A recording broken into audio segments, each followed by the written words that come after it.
Ayub, tafadhal. Ya, baik. eh Sahabat-sahabat sekalian, sebelum saya membuka perkuliahan kita, terlebih dahulu saya tunjuk yang insya Allah akan memimpin doa sebentar, yakni Ustaz Sahrul Muharram. Bagaimana bisa? Kemudian yang akan memimpin salawat, tadi saya lihat ada Ustaz Hamzah, tapi kayaknya keluar. Iya, nanti Ustadz Hamzah Nur. Ya, baik. Bismillahirrahmanirrahim. Assalamualaikum warahmatullahi wabarakatuh. Alhamdulillahirabbil alamin. Wassalatu wassalamu ala asyrafil anbiya'i wal mursalin wa ala alihi wa sahbihi ajmain amma ba'd. Yang kami hormati bersama dosen pengampu kita, Al-Mukarram, Al-Ustadz Haji Dr. Haji Muhammad Irham. Kemudian yang saya muliakan, yang saya banggakan teman-teman sekalian, teman-teman pasca sarjana UIN di Makassar, konsentrasi ilmu Al-Quran dan tafsir. Baik teman-teman sekalian, insya Allah pada malam hari ini yang akan mempresentasikan makalah yakni Saudara Ahmad Syarif dengan tema, dengan judul Konsep Kesehatan dalam Al-Quran pada mata kuliah tafsir tematik malam hari ini. Kemudian teman-teman sekalian, sebelum kita mempersilahkan pemateri kita untuk mempresentasikan makalahnya, terlebih dahulu untuk keberkahan dan kelancaran perkuliahan kita pada malam hari ini, terlebih dahulu mari kita memulai dengan doa yang insya Allah akan dipimpin oleh Saudara Muhammad Syahrul Muharram. Maka dari itu, mari kita mempersilahkan bersama kepada Saudara Syahrul Muharram untuk terlebih dahulu memimpin doa pada pembelajaran kita malam hari ini. Iya, kepadanya dipersilahkan. Baik, teman-teman sekalian, sebelum kita melangkah untuk mendengarkan pemaparan materi yang akan disampaikan oleh Ustaz Syarif, maka baiknya kita sama-sama menunjukkan kepada Allah Subhanahu wa Ta'ala. Semoga apa yang kita lakukan pada malam hari ini yang menjadi rutinitas kita sebagai mahasiswa dinilai sebagai batu pengabdian sebagai kita padanya. Alhamdulillahirrahmanirrahim. الحمد لله رب العالمين حمدا شاكرين حمدا ناعمين حمدا يعافي نعمه ويكافي مزيدا يا ربنا لك الحمد كما ينبغي لكريم عظيم سلطانك اللهم صل وسلم على نبينا محمد اللهم انا نسالك سلامة في الدين وعافية في الجسد وزيادة في العلم وفق في الرزق وتوبة قبل الموت ورحمة عند الموت مغفرة بعد الموت اللهم حول علينا في سكرة الموت والنجاة من النار وارفع عند الحساب رب زدنا علما وارزقنا فهما اللهم فقهنا في الدين وعلمنا التأويل ربنا آتنا في الدنيا حسنة وفي الآخرة حسنة وقنا عذاب النار سبحان ربك رب العزة عما يصفون وسلام على المرسلين والحمد لله رب العالمين الفاتحة.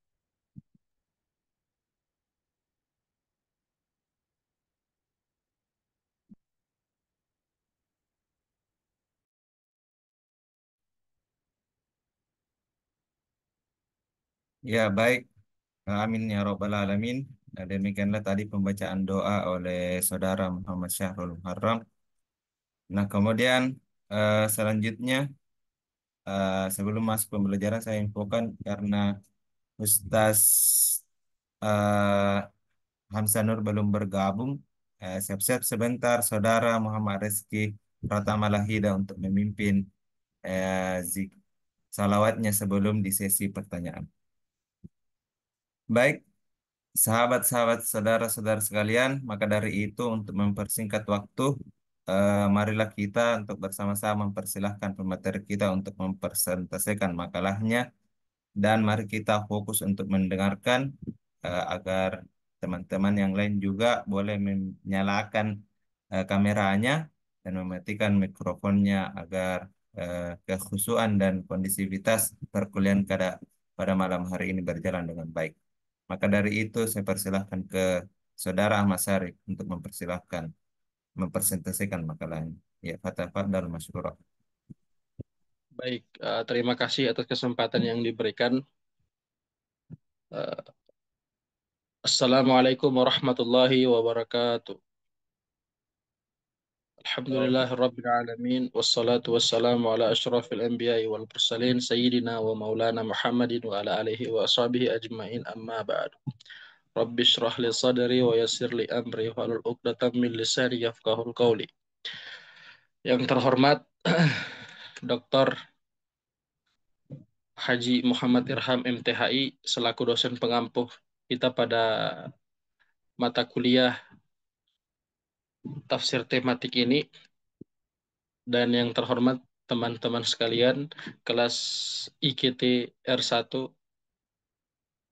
Prodi Ilmu Al-Quran dan Tafsir.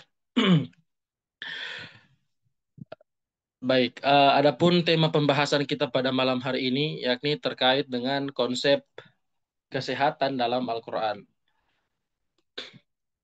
Yang pertama terkait dengan latar belakang masalah ya. Sebelum masuk dari inti dari pembahasan pada makalah ini, kami selaku pemateri ingin membahas terlebih dahulu latar belakang kenapa kemudian eh, konsep kesehatan dalam Al-Quran itu perlu dikaji. Baik, latar belakang masalah di sini ya sama-sama kita mengetahui bahwasanya Islam merupakan agama yang sangat sempurna dan berbeda dengan agama yang sebelumnya. Sehingga Islam sangat memperhatikan kondisi kesehatan. Sehingga dalam Al-Quran dan hadis ditemui banyak referensi tentang kesehatan. Kemudian dalam Islam juga begitu berhati-hati dalam hal kesehatan nutrisi, karena kebersihan dan kebaikan adalah suatu hal yang sangat suci ya, yang sangat suci yang dapat bersinergi dengan tubuh manusia yang telah ditetapkan Allah dengan keadaan yang suci. Sehingga banyak kemudian ayat-ayat Al-Qur'an ya yang kita ketemui dalam Al-Qur'an terkait dengan kesehatan. Di sini dalam makalah ini pemakalah eh, kami sendiri itu mendapatkan 12 surah yang berkaitan dengan kesehatan. Seperti kesehatan personal yang terdapat dalam Quran surah Al-Baqarah ayat 222 dan Quran surah Al-Maidah ayat 6. Kemudian kesehatan lingkungan yang terdapat Quran surah Al-Hajj ayat 26, Quran surah Sad ayat 27 dan surah Ar-Rum ayat 41. Ada juga yang berkaitan dengan kesehatan nutrisi sebagaimana yang terdapat dalam Quran surah Al-A'raf ayat 31. Ada juga terkait dengan kesehatan ibu dan anak sebagaimana dalam Quran surah Al-Baqarah ayat 233. Selanjutnya kesehatan mental. Quran surah Al-Imran ayat 164 dan surah Al-Fat ayat 4, Yunus ayat 57.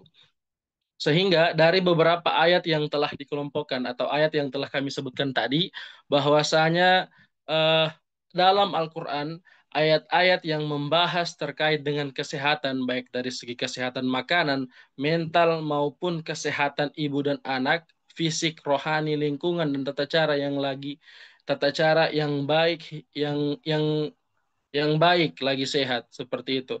Jadi kesehatan sendiri dalam pembahasan ini ada, sehingga dalam ayat tersebut maka sepatutnya manusia bersyukur kepada Allah Subhanahu wa taala atas segala nikmat yang Allah berikan dalam nikmat kesehatan. Sehingga berdasarkan latar belakang yang telah kami sebutkan tadi,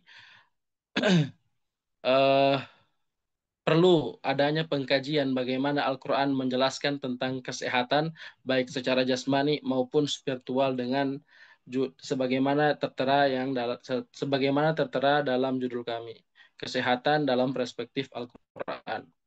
Adapun rumusan masalah dalam makalah ini, yang pertama bagaimana kedudukan kesehatan dalam Al-Quran, yang kedua bagaimana pola hidup sehat dalam Al-Quran itu sendiri. Yang pertama terkait dengan kesehatan dan juga kedudukannya dalam Al-Quran.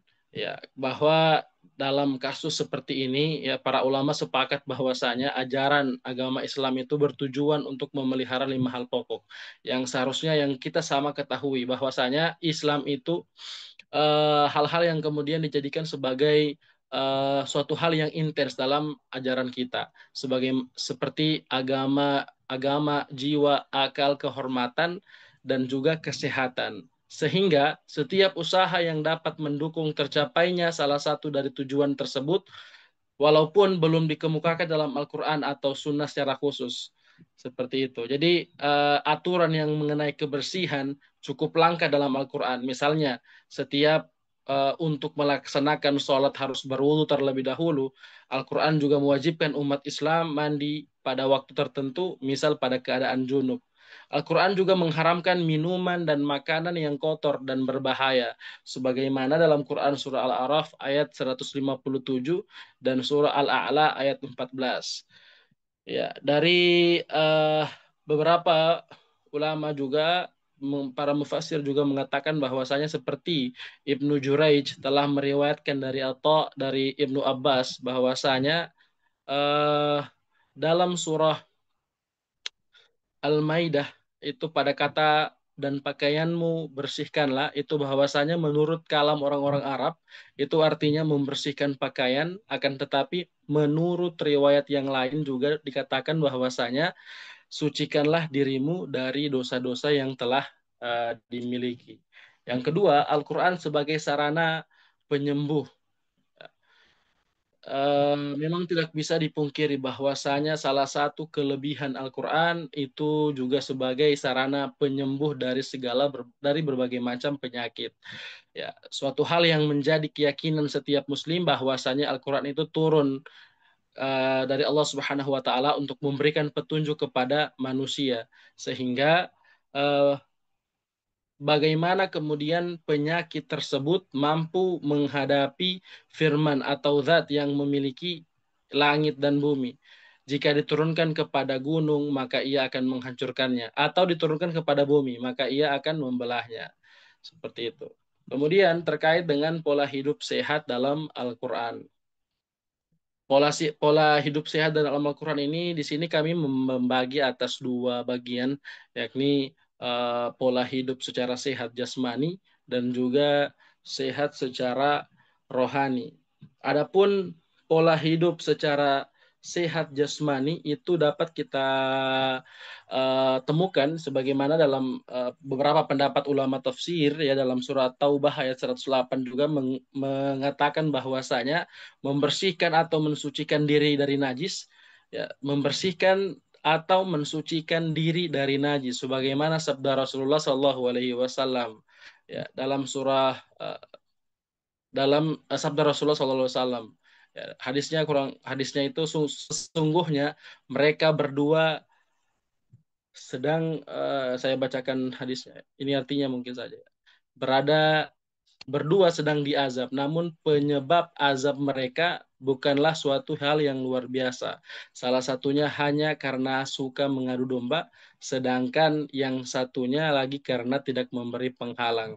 Sebagaimana tatkala sedang buang air kecil. Dalam hadis ini ya kaitannya dengan surah At-Taubah, Allah Subhanahu wa taala memerintahkan hambanya untuk mensucikan diri baik secara jasmani maupun rohani, baik dari najis maupun hadas. Bersuci tersebut dapat dilakukan dengan tetap menjaga kebersihan, ya, baik misalnya tempat ibadah serta lingkungan dengan cara mensucikan diri seperti berwudu, mandi, mengerjakan sholat, zikir, dengan tetap mendekatkan diri kepada Allah Subhanahu wa taala. Yang kedua, ya, sehat secara rohani. Ya, dalam di sini dalam uh, surah Al-A'la ayat 14 itu Allah Subhanahu wa taala berfirman, qad aflaha man tadzakka. Sesungguhnya beruntunglah orang yang membersihkan diri. Ya, dalam beberapa pendapat ulama bahwasanya ayat ini menerangkan bahwasanya kesadaran atau kehadiran Allah Subhanahu wa taala dan pengetahuannya yang menyuruh termasuk gerak, langkah serta detik-detik hati manusia atau mengantar manusia menghindari kedurhakaan, penganiayaan. Ya, dalam penemuan ilmu jiwa modern juga ya menyatakan bahwasanya sesungguhnya tidak akan berhasil untuk membentuk pribadi yang sukses dan berakhlak, akan tetapi hal tersebut harus ditempuh dengan cara melatih jiwa seperti membersihkan diri dan juga mengendalikan dalam Al-Qur'an. Seperti itu. Mungkin itu yang dapat kami sampaikan sebagai kesimpulan. Di sini pada akhir pembahasan ini kami mengemukakan bahwasanya gambaran kesehatan dalam Al-Quran itu banyak. Bahwasanya banyak ayat-ayat yang mengisyaratkan di antaranya seperti yang kami sebutkan sebelumnya, sebagaimana kesehatan melalui pemeliharaan kebersihan individu yang terdapat dalam Quran Surah Al-Baqarah dan Al-Maidah dan lain sebagainya. Juga para mufassir juga menyatakan bahwasanya Islam ini bertujuan untuk memelihara 5 hal pokok, yakni agama, kehidupan, keturunan, dan juga akal serta harta.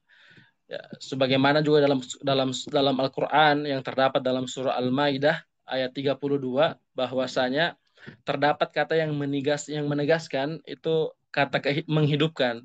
Ya, dalam pendapat beberapa mufassir bahwasanya di sini juga bukan saja yang berarti memelihara kehidupan, akan tetapi juga mencakup upaya memperpanjang harapan hidup dengan cara apapun yang tidak melanggar hukum dan ini selaras dengan teori kesehatan. Ya, mungkin itu yang dapat kami sampaikan pada pertemuan kali ini. Mohon maaf jikalau dalam penyampaian terdapat kekeliruan. Kami akhiri. Allahul musta'an. Wassalamualaikum warahmatullahi wabarakatuh. Kami kembalikan kepada moderator. Baik, teman-teman sekalian, demikianlah tadi persentase dari pemakalan kita pada malam hari ini, di mana beliau telah menjelaskan bagaimana konsep kesehatan dalam Al-Quran itu, di mana tadi kita mendengarkan bahwa pola hidup dalam sehat Al-Quran itu berada pada, dijelaskan pada sehat secara jasmani, di mana disebutkan dalam Quran Surah At-Taubah ayat 108 tadi dikatakan bahwasanya membersihkan diri dari suci, dari najis dan kotoran. Kemudian sehat rohani juga, di mana dalam Quran Surah Al-A'la disebutkan bahwa orang yang membersihkan diri itu termasuk orang yang beruntung. Kemudian kita tadi mendapati bahwa konsep kesehatan dalam jasmani itu meliputi sehat jasmani dan rohani, dan tentu saja tujuan agama untuk menjaga maqasid as-syariah, lima tujuan dasar dalam ajaran agama kita ini. Baik teman-teman sekalian, kemudian selanjutnya kita akan masuk pada sesi tanya jawab atau sesi diskusi. Namun terlebih dahulu, marilah kita mendengarkan salawat ya dari, karena saudara Tidak, Muhammad tidak. Rizky Bertanya Lahida dulu, mungkin. moderator. Oh iya, Tanya betul, maaf. dulu, Oh iya, iya. ya. Kalau ada pertanyaan sambil dipikir, pertanyaan, Mi. Ada misalnya, Mi. Ya, Oh iya, oke. Lanjut, lanjut, lanjut. ya baik. Insya Allah pada sesi ini yakni kita memasuki sesi tanya jawab. Maka dari itu, mari kita mempersilahkan kepada teman-teman yang ingin bertanya. Saya persilahkan 3 orang terlebih dahulu pada sesi awal ini. Nanti kemudian jikalau ada masih mencukupi waktu, kita akan buka sesi selanjutnya. Baik teman-teman sekalian yang ingin bertanya atau menyampaikan gagasan atau pendapatnya terkait materi kita malam hari ini, saya persilahkan. Saya izin bertanya, moderator. Ya, Saudara Fajar Anandaditya, persilahkan. Oke, terima kasih atas kesempatannya. Eh, Mohon izin bertanya langsung saja.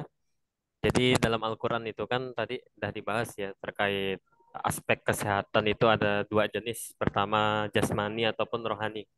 Nah, barangkali gini, eh, Al-Quran itu kan mengklaim bahwa dirinya itu adalah asyifa atau penyembuh. Nah, dalam artian eh, apa penyembuh ini kan mencakup segala aspek ya.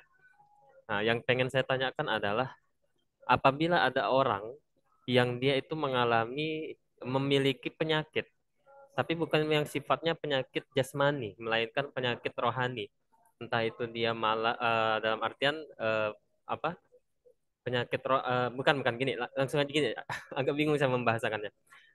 Penyakit rohani itu kalau menurut Al-Quran yang penyakit yang seperti apa?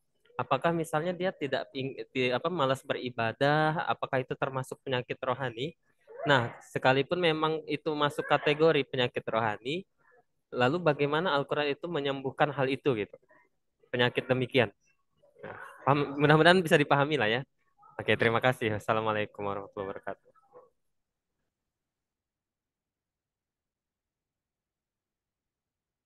Ya, baik. Demikianlah tadi pertanyaan saudara Fajar. Mungkin kita tampung dulu. Selanjutnya saya persilahkan lagi kepada teman-teman yang ingin mengajukan pertanyaan. Ya, silahkan. Saya Pak Moderator. Iya, saudara Muhammad Rizky Lahidah, silahkan. Baik, terima kasih atas kesempatannya. Saya juga mohon maaf Pak Moderator karena sementara dalam keadaan musafir, jadi tidak stabil posisi kuliah. Langsung pada intinya terkait pertanyaan, kita kan kajian tematik. Saya belum mendapatkan tadi secara mufrodat atau secara kata terkait kata kesehatan dalam Al-Quran. Tadi yang disampaikan oleh pemateri itu secara global atau secara umum bahwa di dalam Al-Quran disinggung yang namanya kesehatan, kebersihan, bahkan penyakit disinggung juga. Cuman menganalisanya ini seperti apa? Kita melihat adanya aspek kesehatan dalam Al-Quran itu redaksi mufradatnya dari mana? Kata apa yang dia pakai? Dipaham Ji, Pak Moderator? Siap, siap. Maksud saya, ya, jadi seperti itu Iya. Pak Moderator. Mungkin saya lebih kepada permintaan penjelasan terkait redaksi kata apa yang menjelaskan kesehatan dalam Al-Quran, redaksi kalimat apa yang menjelaskan penyakit dalam Al-Quran, dan lain-lain sebagainya yang berkaitan tentang tema kita pada eh, malam hari ini. Saya juga minta maaf Pak Moderator kalau seumpama saya nanti keadaan kameranya tidak normal karena sementara dalam keadaan musafir. Mungkin itu yang dapat saya sampaikan. Saya kembalikan kepada Pak Moderator. Ya, baik. Demikian tadi pertanyaan dari saudara Muhammad Rizky Lahidah. Selanjutnya saya persilahkan lagi, kita tampung terlebih dahulu dan persilahkan kepada teman yang ingin bertanya lagi. Ya.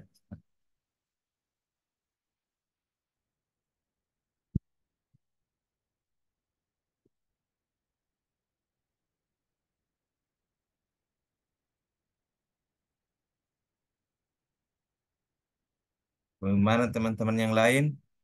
Ustaz Muayyad Akbar, apakah ingin bertanya?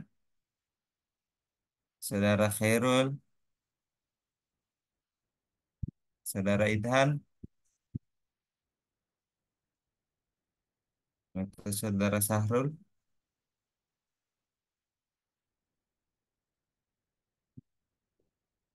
Ya, baik. Mungkin sementara ini dulu pertanyaannya ada dua. Sampai sejauh ini, tadi ada pertanyaan pertama dari Saudara Fajar Anandaditya. Nah, pertanyaan beliau itu kurang lebih bagaimana pandangan Al-Quran terkait penyakit rohani? Seperti apa penyakit rohani itu yang digambarkan dalam Al-Quran? Apakah orang yang tidak beribadah, tidak sholat, tidak melaksanakan sholat itu juga termasuk daripada penyakit rohani? Nah, dan bagaimana menyembuhkan penyakit rohani ini eh, menurut perspektif Al-Quran? Kira-kira seperti itu, Saudara Ahmad Syarif. Bagaimana, Ustaz Syarif? Ya, kemudian Yang kedua, pertanyaan dari saudara Muhammad Rizky Lahidah. Nah, pertanyaannya itu eh, apa mufradat atau terem dalam Al-Quran yang mewakili konsep kesehatan ini? Karena menurut beliau dari penjelasan saudara belum menangkap poin intinya seperti apa. Nah, mungkin itu. Ya, mudah-mudahan bisa dipahami oleh pemakalan. Nah, maka dari itu sebelum ma- pemakalan kita menjawab pertanyaan-pertanyaan dari saudara penanya, maka dari itu kita mempersilahkan marilah kita untuk mendengarkan secara bersama eh, salawat yang insya Allah akan disampaikan atau dibawakan oleh tabi ini mati semua kemerahannya. Siapa yang bisa ditunjuk? Ustaz Aulia Iya. Rahman. Saya juga moderator, maka juga kasih mati kamera aku deh kalau begitu. Dek. Hmm. Tapi, iya, tapi minta maaf ini teman-teman sekalian, dalam perkuliahan Zoom etikanya adalah kita senantiasa untuk menyalakan kamera. Sudah MOU dari awal.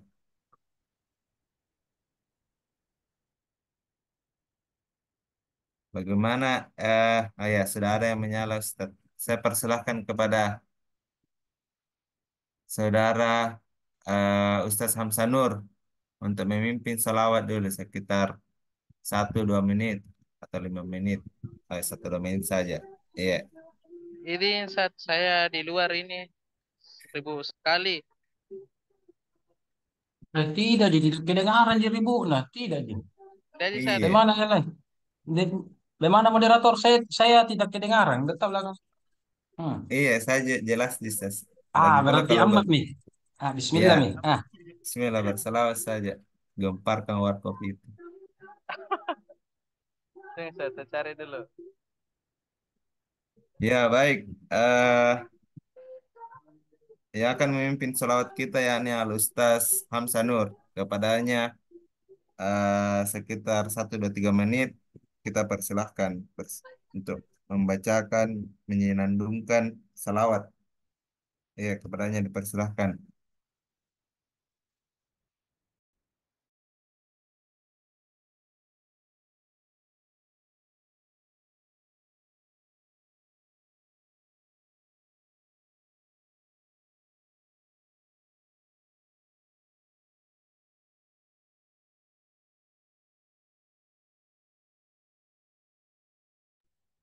Iya, ini selawat yang bagaimana ini? Iya, Bismillahirrahmanirrahim. Salat yang biasa saja, Sati. Apa-apa. iya Iya. langsung nih Sambalu. Iya. Allahumma salli ala Muhammad wa ala ali Muhammad kama sallaita ala Ibrahim wa ala ali Ibrahim innaka Hamidum Majid. Allahumma barik ala Muhammad wa ala ali Muhammad kama barakta ala Ibrahim wa ala ali Ibrahim innaka Hamidum Majid. Assalamualaikum warahmatullah. Assalamualaikum warahmatullah. Masya Allah. Bagus, bagus, bagus. Sad Afwan tidak kondusif sekarang tempatku. Ya. Oke, lanjut. Ya, baik. Demikianlah tadi pembacaan sholawat dari Hamsanur. Harapannya ke depan teman-teman sekalian agar lebih memperhatikan lagi kondisivitas perkuliahan kita agar berjalan dengan baik dan lancar dan nikmat. Maka dari itu mari kita mempersilahkan pemateri kita, pemakalah kita untuk menyampaikan jawaban-jawaban dari pertanyaan yang tidak disampaikan tadi. Kepadanya Saudara Ahmad Syarif, dipersilahkan. Baik, terima kasih atas kesempatan yang diberikan dan pertanyaan-pertanyaan yang telah di, diajukan. Baik, dari kedua pertanyaan yang telah diajukan, yang pertama terkait dengan uh, penyakit rohani itu seperti apa? Ya, kalau dalam makalah itu sudah beberapa tadi kami jelaskan, misalnya bahwasanya dalam Quran surah Al-Baqarah ayat 10, fi qulubihim maradun fazadahumullahu marada walahum adzabun alimun bima kanu yakdzibun. Dalam hati mereka ada penyakit, lalu ditambah Allah Subhanahu wa taala penyakitnya, dan bagi mereka siksa yang pedih. Dari sini kita dapat menyingkapi bahwasanya salah satu penyakit rohani yakni adalah eh, bisa bisa berbentuk dalam dengki atau iri, ragu, dusta, dan lain sebagainya. Sehingga seperti yang ditanyakan oleh saudara penanya tadi uh,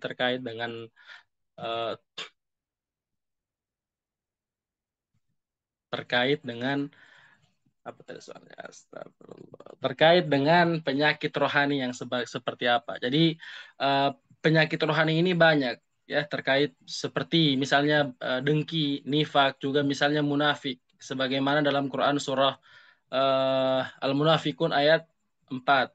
Itu dijelaskan bagaimana kemudian sifat-sifat mereka itu dapat membinasakan mereka sendiri. Sehingga dari beberapa sifat yang ada tersebut, langkah-langkah atau misalnya dampak yang dapat dampak dari penyakit hati itu bisa saja, misalnya dalam Quran surah Al-Baqarah tadi, itu beberapa ulama itu mengatakan bahwasanya penyakit hati itu dapat membuat mereka atau bertentangan dengan sikap yang telah ditentukan. Misalnya pendapat Quraisy Shihab menyatakan bahwasanya eh, mengatakan dari ayat tersebut dikatakan bahwasanya tidak dapat, salah satu dampak dari orang-orang yang kemudian munafik itu adalah dijauhi dari didekatkan dari siksaan neraka, seperti itu. Jadi apa yang telah disampaikan oleh penanya tadi termasuk dari penyakit rohani. Seperti itu. Terkait dengan pertanyaan pertama. Kemudian pertanyaan kedua, kata kesehatan dalam Al-Quran.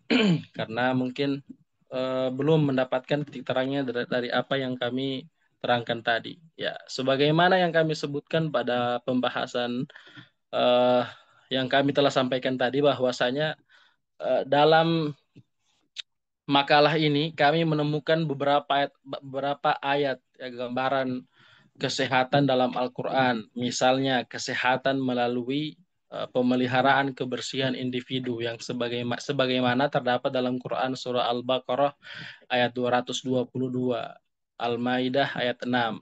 Kemudian ada juga terkait dengan kesehatan lingkungan yang terdapat dalam Quran surah Al-Hajj ayat 26 dan surah Shad ayat 27. Ar-Rum juga ayat 41. Ada juga berkaitan dengan kesehatan nutrisi. Quran surah Al-A'raf ayat 31 serta kesehatan ibu dan anak. Quran surah Al-Baqarah ayat 233 serta kesehatan mental sebagaimana yang terdapat dalam Quran surah Al-Imran ayat 164 dan Quran surah Fat ayat 4 dan surah Yunus ayat 57.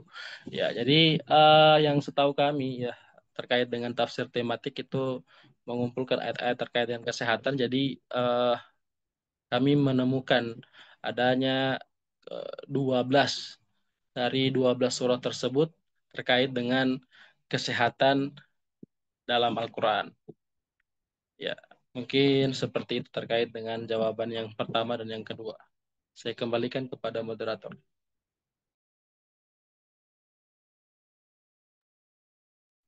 Ya, demikianlah tadi jawaban dari pemateri kita untuk pertanyaan dari saudara Fajar Anandaditya. Kami persilahkan kepada saudara Fajar Anandaditya bagaimana tanggapannya? Apakah ada sanggahan atau sudah ridho dengan jawaban yang telah diberikan pemateri kita? Saya persilahkan. Baik, barangkali saya pengen apa ya, menambahkan aspek pertanyaan itu bahasanya ya. Jadi gini, tadi kan yang dicontohkan oleh pemateri adalah yang apa ayat-ayat yang indikasinya kepada orang-orang kafir dan orang-orang munafik gitu. Nah, kalau misalnya fi qulubihim maradun fazadahumullahu marada itu kan kalau kita lihat ayatnya itu kan indikasinya ke orang-orang kafir.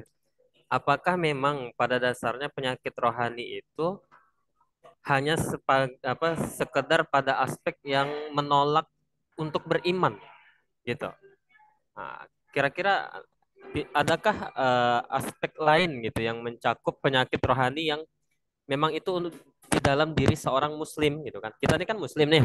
Nah, dan kita merasa mungkin kita merasa baik-baik aja kalau kita ini sebagai jati diri seorang muslim. Tapi ada enggak sih yang berkaitan dengan penyakit rohani yang memang pure dimiliki oleh seorang muslim itu sendiri gitu. Kalau tadi kan dicontohkan orang kafir dan orang munafik ya bahasanya ya. Orang yang katanya beriman padahal tidak beriman. Tapi itu tetap indikasinya bukan ke orang yang memang benar-benar dia beriman gitu. Paham nggak kira-kira? Kurang lebih seperti itu. Ya, bagaimana Saudara Sarif? Bisa langsung mungkin dijawab yang dimaksud oleh Saudara Fajar ini penyakit rohani. Ya, mungkin seperti syirik kah, atau iri atau kufur nikmat seperti itu. Ya, saya persilahkan ke Saudara Ahmad Sarif. Baik, jadi dalam Al-Quran sendiri konteks eh, penyakit rohani itu ya identik dengan keadaan hati yang tidak sehat, ya seperti sombong, iri, dengki, ria atau pamer, juga kurang bersyukur juga termasuk salah satu dari penyakit rohani, pendendam, pemarah, dan mempertaruhkan hawa nafsu. Jadi bukan hanya sebagai uh, hal-hal yang kemudian berlaku dengan orang-orang yang tidak beriman saja, akan tetapi orang yang beriman pun bisa terpengaruh dengan penyakit rohani seperti yang tadi, sombong, iri, ya, iri, ria atau pamer, kurang bersyukur, ya, pendendam, pemarah, dan juga mempertaruhkan hawa nafsunya sendiri, sehingga penyakit rohani ini ya dapat mengganggu keseimbangan rohani ya hatinya secara spiritual seseorang ya, kemudian menyebabkan dari iri yang lain sebagai tadi itu menyebabkan seseorang melakukan dosa ya, seperti itu. Jadi bukan hanya terkait dengan orang-orang yang kemudian tidak beriman saja, ya orang yang beriman pun terkadang ya karena memang apa namanya kadar keimanan mungkin tidak pernah selalu berada di titik ke yang baik ya, karena eh, apa namanya hati ini selalu dibolak-balik, kadang eh, mudah untuk mengarah kepada keburukan, kadang selalu mengarah kepada kebaikan seperti itu. Jadi bukan saja merujuk kepada yang tidak beriman, akan tetapi intinya ya bahwasanya penyakit rohani ini itu identik dengan hati yang tidak sehat. Jadi siapapun dapat ya dapat mendapatkan penyakit rohani ini. Ya, pendendam ya, apalagi pemarah dan juga mempertaruhkan hawa nafsu. Sehingga dari penyakit tersebut ya justrunya itu biasanya juga itu disebabkan oleh faktor misalnya lingkungan, mungkin ya lingkungan, pola pikir, dan juga perbuatan dosa yang kemudian eh, tidak bisa melawan hawa nafsunya seperti itu. Jadi memang ya penyebab penyakit rohani ini bukan kadang ya bukan cuma pengaruh dari diri sendiri, akan tetapi juga terkadang berpengaruh dari lingkungan, bagaimana kemudian kita melakukan pola pikir kita ini ya, dan juga perbuatan-perbuatan dosa. Ya, kalau terkait dengan penyembuhan dari penyakit rohani ini, ya kita bisa taubat dengan berzikir, ya, berubah pola hidup sederhana dan juga tidak berlebihan. Misalnya seperti itu. Jadi dengan melakukan hal-hal yang kecil dari misalnya tadi berpola hidup yang kemudian sederhana dan tidak berlebihan, itu juga dapat menghilangkan penyakit rohani seperti itu. Ya, membaca Al-Quran, senang jika melihat orang memperoleh nikmat sehingga sifat iri dan dengki hilang dalam diri kita. Kemudian berpikir positif atau positive thinking ya, memperbaiki sikap dan lain sebagainya. Hal itu yang kemudian membuat penyakit rohani ini terhindar seperti itu. Jadi kesimpulannya rohani ini, penyakit rohani ini kalau menurut bacaan kami ya dari beberapa sumber itu bahwasanya penyakit rohani ini merupakan masalah yang serius ya dan perlu diatasi ya, perlu diatasi sehingga Al-Qur'an ya tadi sempat juga dikatakan oleh penanya Al-Qur'an wa syifa ya, Al-Qur'an sebagai obat ya, menawarkan berbagai solusi menyembuhkan penyakit rohani misalnya seperti taubat, zikir dan berpola hidup sederhana seperti itu. Jadi seperti itu. Saya kembalikan kepada moderator. Iya, baik. Itu tadi jawaban dari tanggapan dari Saudara Ahmad Syarif. Nah, bagaimana teman-teman yang lain? Sebelum saya berikan ke Saudara Fajar, adakah teman-teman yang lain yang ingin menambahkan atau ingin juga mengomentar terkait pertanyaan dari atau tanggapan dari Saudara Fajar ini? Ya, saya persilahkan.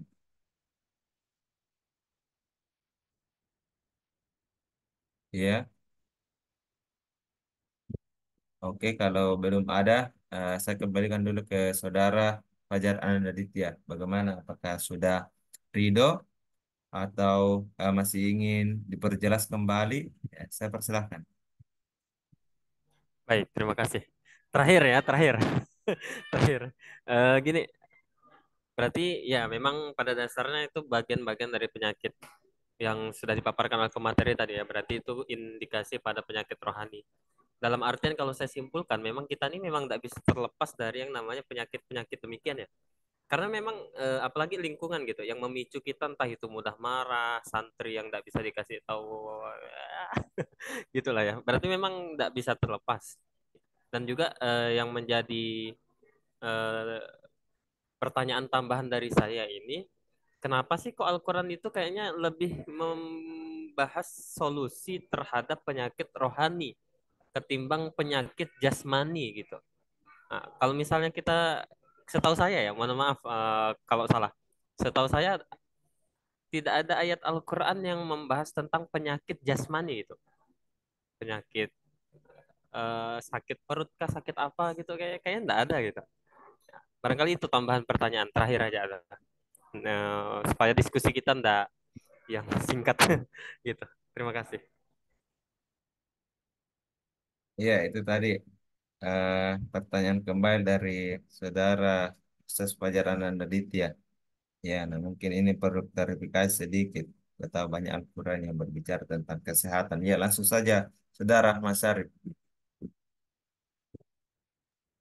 Ya, terkait dengan pertanyaan tadi, ya eh, apakah memang ini sifat penyakit rohani ini tidak akan lepas dari seorang manusia? Ya, jawabannya memang ya pasti akan tidak lepas. Bahwasanya penyakit rohani ini merupakan masalah yang serius, ya, sehingga beberapa manusia pun akan bisa saja masuk atau mendapatkan penyakit rohani jikalau ya tidak menjaga uh, pola hidup, pola berpikir dan lain sebagainya. Ya, seperti itu. Jadi adapun Al-Qur'an ya memberikan solusi dari uh, penyakit rohani tersebut itu seperti tadi ya bertaubat, zikir dan lain sebagainya. Kalau terkait dengan ayat Al-Qur'an terkait dengan sehat jasmani itu misalnya dalam makalah kami itu kami mencantumkan surah apa ya? Suratin ya. Atin laqad khalaqnal insana fi ahsani takwim. Sungguh kami menciptakan manusia dalam bentuk yang sebaik-baiknya. Saya rasa itu sudah mencakup seluruh bagian dari jasmani seseorang bahwasanya sehat jasmani itu uh, manusia dengan tubuh yang tegak sehingga dapat memakan makanan yang dengan tangan dan lain sebagainya.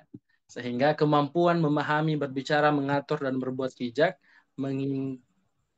menginginkannya menjadi sebagai khalifah di muka bumi. Seperti itu. Jadi terkait dengan kesehatan atau penyakit rohani ini memang tidak akan pernah lupus ya dari seorang manusia. Begitupun penyakit jasmani. Sekian, kembalikan kepada moderator. Ya, itu tadi jawaban dari materi kita. Bagaimana, Sus Fajar? Oke, terima kasih atas tanggapannya pemateri. Barangkali ada tambahan dari yang lain, nah, silakan silakan saja. Terima kasih. Ya, bagaimana teman-teman yang lain? Atau masih ada tambahan?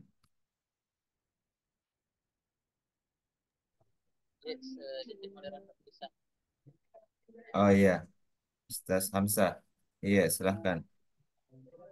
Izin saya matikan kamera.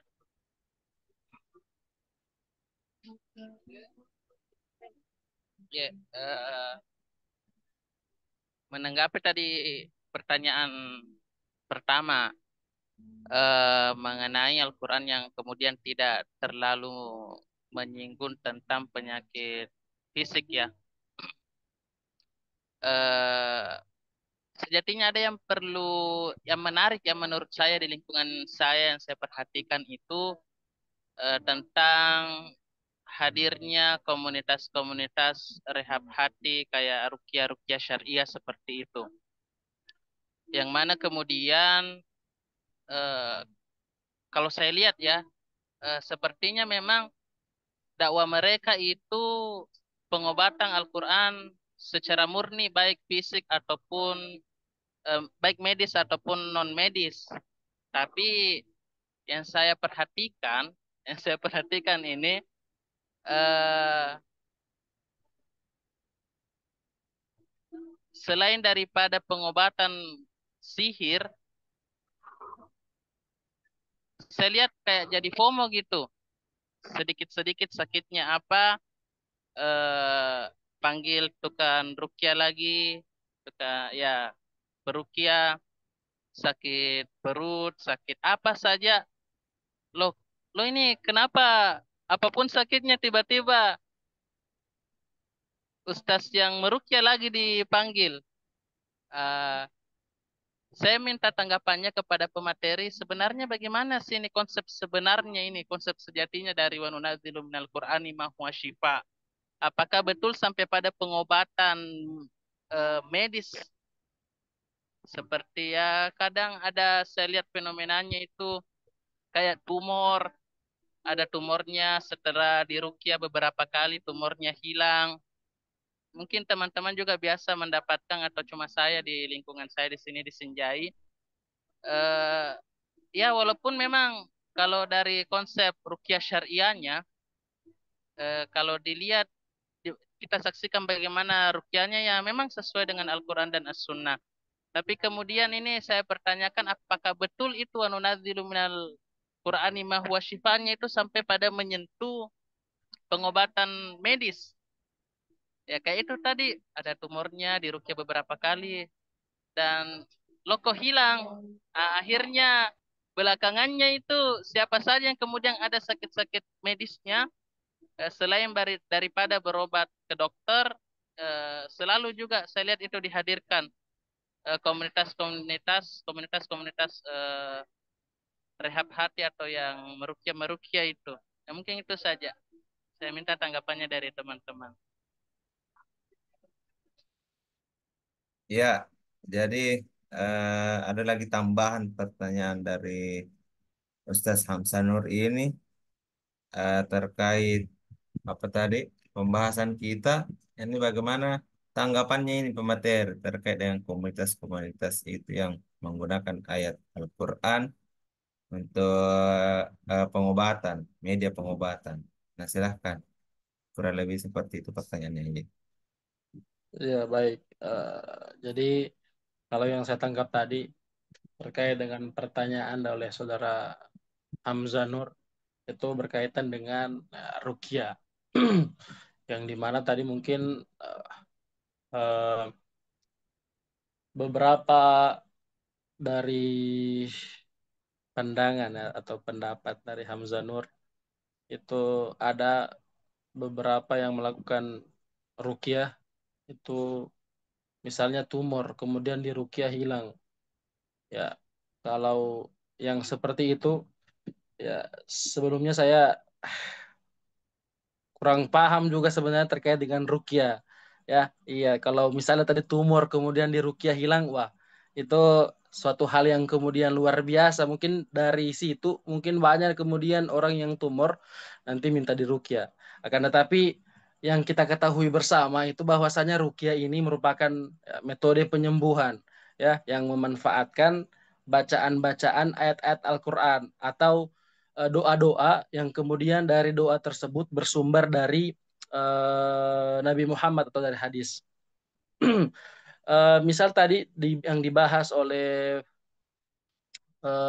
penanya itu di Quran surah ayat Al-Isra ayat 82 dan kami turunkan Al-Qur'an suatu Al-Qur'an yang menjadikan penawar dan juga rahmat bagi orang-orang yang beriman ya. Kalau dari sini ya memang ruqyah bukan hal yang kemudian kita nafikan ya, tapi justru sebaliknya akan tetapi ya dengan melihat berbagai tempat-tempat yang kemudian dijadikan tempat ruqyah.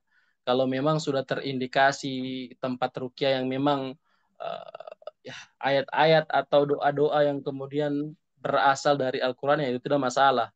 Cuma ya akan tetapi ya terkait dengan pertanyaan tadi terkait dengan tumor kemudian di ruqyah hilang itu Allahu alam. Saya belum pernah mendapatinya ya. Cuma terkait dengan ruqyah dapat menyembuhkan penyakit itu saya bisa apa namanya? Bisa ya pasti ya karena sebagaimana juga tadi yang disampaikan oleh penanya tadi ya, dari di Quran surah Al-Isra ayat 82 seperti itu. Jadi terkait dengan ruqyah sejauh ini ya yang saya ketahui dan mungkin teman-teman juga sama ya bahwasanya ruqyah itu bertujuan untuk mengatasi berbagai masalah kesehatan baik yang bersifat fisik, mental dan lain sebagainya. Akan tetapi terkait dengan pertanyaan tadi ya terkait dengan ruqyah tumor ya hilang itu saya belum temukan. Mungkin itu untuk jawaban dari saudara Hamzah Nur. Saya kembalikan kepada moderator. Ya, begitu tadi jawabannya, Saudara Hamsanur. Ya, dan saya tambahkan sedikit dan dari tadi apa yang disampaikan oleh Ustaz Fajar bahwa dia melihat bahwa Al-Quran itu banyak hanya berbicara tentang pengobatan dari segi rohani. Tentu saja dalam Al-Quran itu juga banyak berbicara tentang pengobatan dari segi medis. Ya, salah satunya mungkin eh, bagaimana Al-Quran banyak berbicara tentang kebersihan atau tohara. Nah, itu bagian daripada apa namanya pencegahan daripada bentuk medis daripada untuk mencegah penyakit-penyakit lainnya. Sederhananya seperti itu. Ya, itu saja dari sedikit tambahan dari saya. Nah, saya kembalikan ke Saudara Hamsanuri ini. Bagaimana tanggapannya? Iya, ya memang luar biasa ya, Masya Allah sekali itu keberkahannya Al-Quran. Kalau memang ya yang seperti kita dapatkan barusan juga ini ada orang di Rukia ya, wanita hamil itu tapi dia kayak pendarahan gitu, pendarahan. Sudah ada kekhawatiran untuk keguguran, tapi setelah dirukia pendarahannya kayak berhenti dan pergi periksa USG apa dan sudah tidak ada kemudian kelainan.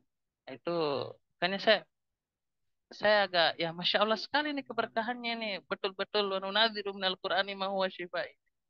Tapi ya itu saya minta tanggapannya kepada teman-teman, kepada Prof.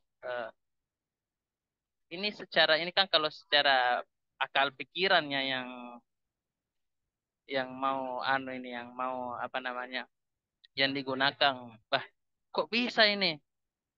Eh, apakah betul ini pistol ini sesuai penggunanya?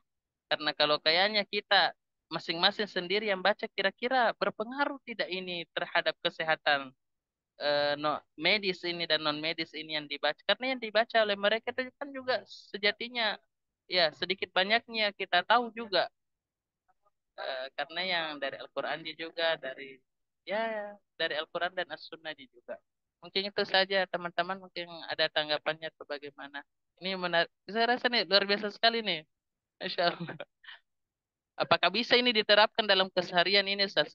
Dikasih jadi baca-baca itu digunakan kalau ada sakit-sakitnya, misalnya saya sakit kepala, kemudian saya baca ayat ini untuk menyembuhkan diri saya, untuk mengobati penyakit medis saya, ataukah harus memang menggunakan jasa dari komunitas-komunitas rukyah itu. Terima kasih. Iya, itu tadi mungkin ya tanggapannya dari saudara Hamsa. Insya Allah bisa gitu kalau kita sesamsa baca doa baru minum bodrex sakit hilang saya kepala tak. Bisa saya Iya, tanggapi, moderator? oh iya, saudara Muhammad Rizky Lahida, silahkan. Baik, saya minta maaf Pak Moderator, wabil khusus Gurunda, Pak Doktor, karena saya mematikan kamera, sementara bawa kendaraan juga. Eh, saya saya tertarik dengan ayat yang diangkat tadi oleh pemateri, fi qulubihim maradun, fazadahumu apa? Fazadahumullahu marada. Di situ kan kata maradun ya, kalau saya tidak salah, dimaknai sebagai penyakit. Ini kan diorientasikan kepada orang-orang kafir karena hatinya sulit menerima kebenaran. Kemudian Quran menyinggung mereka, tindakan mereka itu sebagai sebuah penyakit yang terdapat pada hatinya. Dari sini sekilas, kalau kita telisik lebih dalam, kita menggunakan akal kita, artinya saya eh, membaca secara nazariah saya ya, ya, wallahu alam apakah ada ulama tafsir yang sama atau bagaimana, mungkin bisa diluruskan oleh teman-teman. Kalau kita melihat redaksi Al-Quran secara lahiriah, berarti penyakit yang ada di dalam tubuh kita itu akan tergambar sebagai sebuah perilaku. Sama seperti orang stres, itu berarti ada kendala di dalam dirinya. Berarti antara ruhania, antara batinia dengan dohiria itu satu ikatan yang tidak bisa dilepas. Kenapa orang stres? Karena ada penyakit di dalam dirinya. Terlalu banyak berangan-angan, terlalu banyak ragu dengan persoalan materi dan lain-lain sebagainya. Artinya eh, ungkapan Al-Quran ya dengan marodun yang diorientasikan kepada orang-orang kafir secara tidak langsung menjawab bahwa penyakit medis itu dapat diobati dengan Al-Quran. Kenapa? Karena penyakit medis timbul dikarenakan batinia atau ruhania yang tidak tenang.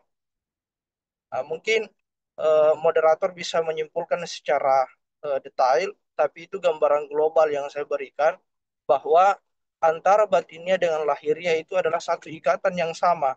Coba kalau kita anggaplah ya, pusing-pusing kepala kita, tapi di sisi lain eh, ketika orang pusing itu mendengarkan, ya anggaplah mendengarkan bacaan Al-Quran atau mendengarkan desiraman rohani dari penceramah yang benar-benar alim dan warok, itu akan terasa lega hidup kita, akan terasa tenang hidup kita, dan di situ kebugaran itu akan kembali lagi.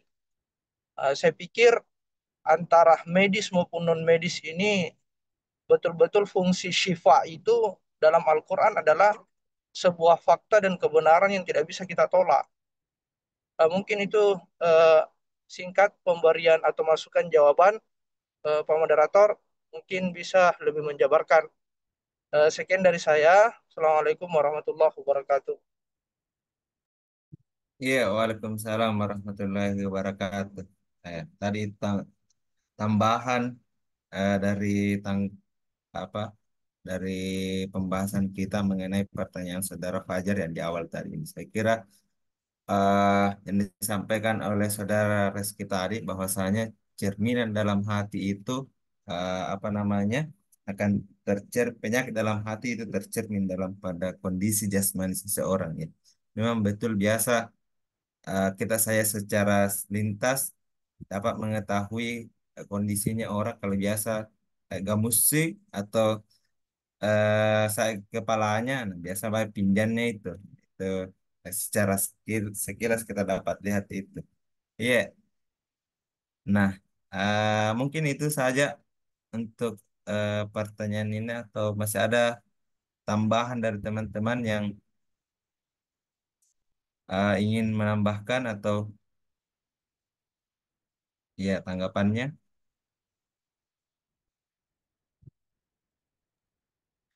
Ya, baik, karena mungkin sudah tidak ada dan masih ada satu pertanyaan lagi, kita beralih ke pertanyaan selanjutnya, pertanyaan Saudara Reski Lahida, ya, yang mempertanyakan term kesehatan dalam Al-Quran itu sendiri. Ya, saya persilahkan ke pemateri kita.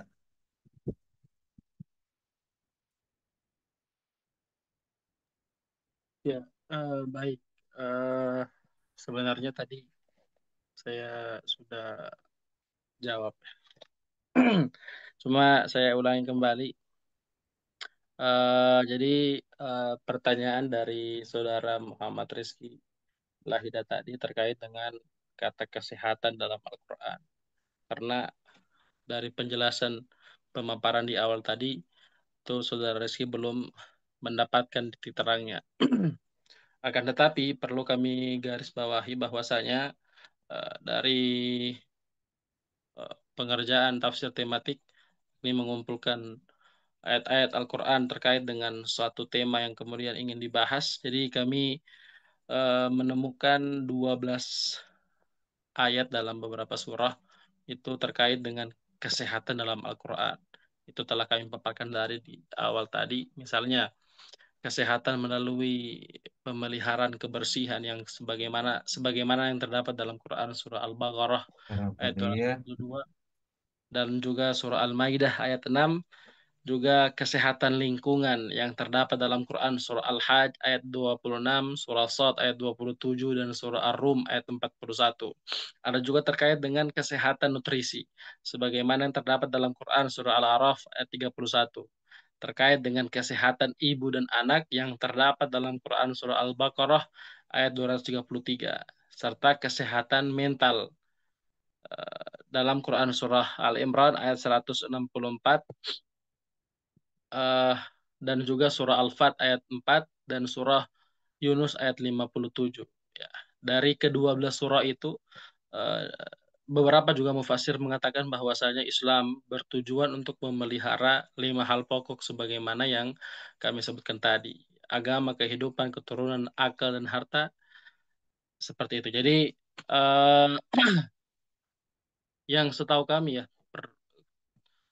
kerja tafsir tematik mungkin kami salah ya. Itu mengumpulkan ayat-ayat Al-Quran sesuai dengan tema yang dibahas. Jadi adapun ayat yang terkait dengan kesehatan sebagaimana yang telah kami sebutkan tadi. Seperti itu, kurang lebihnya seperti itu. Kami kembalikan kepada moderator. Ya, bagaimana tanggapannya Saudara Reski? Atau sebelumnya kita lempar dulu ke teman-teman yang lain, mungkin ada yang ingin menambahkan, menanggapi. Ya, saya persilahkan.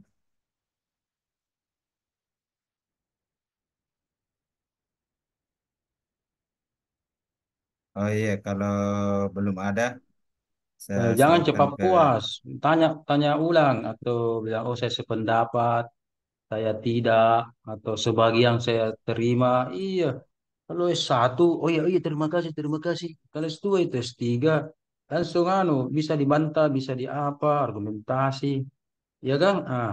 Begitu. Siapa tadi bertanya Iya, Reski? Ya, siapa tahu mau dibantah apa, enggak apa-apa. Oh, begini masuk ke saudara. Begini, begini, begini. Ah, begitu dan seterusnya. Ya, lanjut, lanjut. iya, saudara Reski, ada sanggahannya? Untuk sanggahan Silahkan. mungkin tidak, tapi saya ingin memperjelas kembali. Ada sedikit yang ingin saya memperjelas kembali. Eh, kan tadi memang benar disampaikan oleh pemateri bahwa di dalam Al-Quran ada ayat-ayat yang membahas terkait kesehatan atau langkah-langkah untuk hidup sehat. Cuman apa ya, kemarin kan sempat Pak Dokter juga kan menggantikan Pak Prof membawakan mata kuliah ini. Saya sempat mencatat bahwa sebelum kita menyimpulkan ini ayat membahas terkait kesehatan, kita tadi sik dulu dari segi linguistiknya. Kalau saya tidak salah seperti itu yang saya pahami ya. Saya mencoba tadi membuka ini surah Al-Baqarah ayat 233. Di sini kan wal walidatu yurdina terkait ibu yang menyusui. Dari beberapa kalimat yang ada dalam ayat ini, kata apa yang mengorientasikan atau yang menafsirkan terkait ini loh kesehatannya di sini. Kata ini loh yang mewakili kesehatan. Itu yang saya maksud. Karena saya minta maaf, saya tidak apa namanya bukan tidak sepakat dengan pemateri, justru saya juga butuh wawasan keilmuan dari pemateri juga. Kan kalau hanya mencari ayat yang membahas terkait kesehatan, ChatGPT itu gampang sekali kita dapat. Cuman kita harus berbeda dari AI itu, bahwa mungkin ada kajian yang lebih spesifik yang membahas, oh dari ayat ini redaksi kata yang membahas terkait kesehatan, pola kesehatan. Dari ayat ini kata ini yang membahas terkait kesehatan. Ulama tafsir ini yang menjabarkan bahwa betul kata ini yang apa namanya membahas terkait kesehatan. Jadi saya lebih kepada metodenya. Saya percaya bahwa Al-Quran itu membahas kesehatan. Saya percaya 100% saya percaya. Cuman namanya kita ini diskusi ilmiah ya. Kita harus mendapatkan kalimat apa yang memang maknanya atau orientasinya itu kesehatannya di sini loh. Mungkin moderator bisa paham ya. Eh, eh, itu mungkin sedikit tambahan dari saya karena eh, kemarin saya juga sempat mencatat perkataan gurunda kita Pak Dokter bahwa kajian tematik ini kan secara lahiriah tidak ada katanya dalam Al-Qur'an. Cuman kita sebagai mahasiswa dituntut untuk mengetahui, bukan dituntut sih, tapi ya lebih bagusnya kalau kita secara keilmuan menarik benang merahnya bahwa dari kalimat ini bisa ditafsiri sebagai kata kesehatan. Seperti itu. Dari kalimat ini bisa kita tarik inilah poin kesehatannya. Mungkin itu dari saya Pak Moderator. Saya kembalikan ke moderator.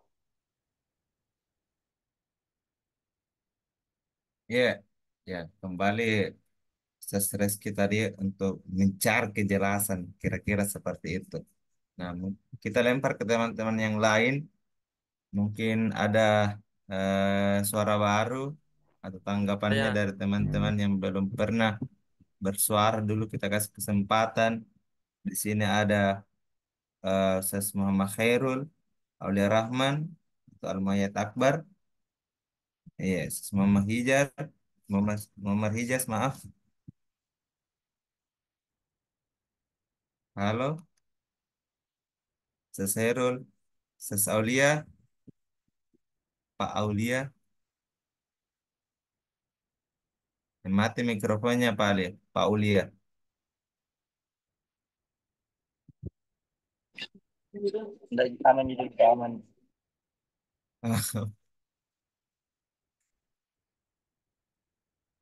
Iya, teman-teman yang lain yang belum pernah bersuara. Pertanyaan baru kah? Pertanyaan baru atau tanggapan baru atau menanggapi yang sudah ada? Iya, mungkin menanggapi yang sudah ada mungkin atau kalau ada eh, pertanyaan barunya mungkin. Iya, sebentar Pi, mungkin. Anu, coba sebentar, Pip. Kalau iya kita selesaikan dulu ini satu. Semua ya Akbar. Atau tanggapannya Ustaz Muhammad Hijaz untuk ini diskusi kita dari pertanyaan saudara Reski Lahida.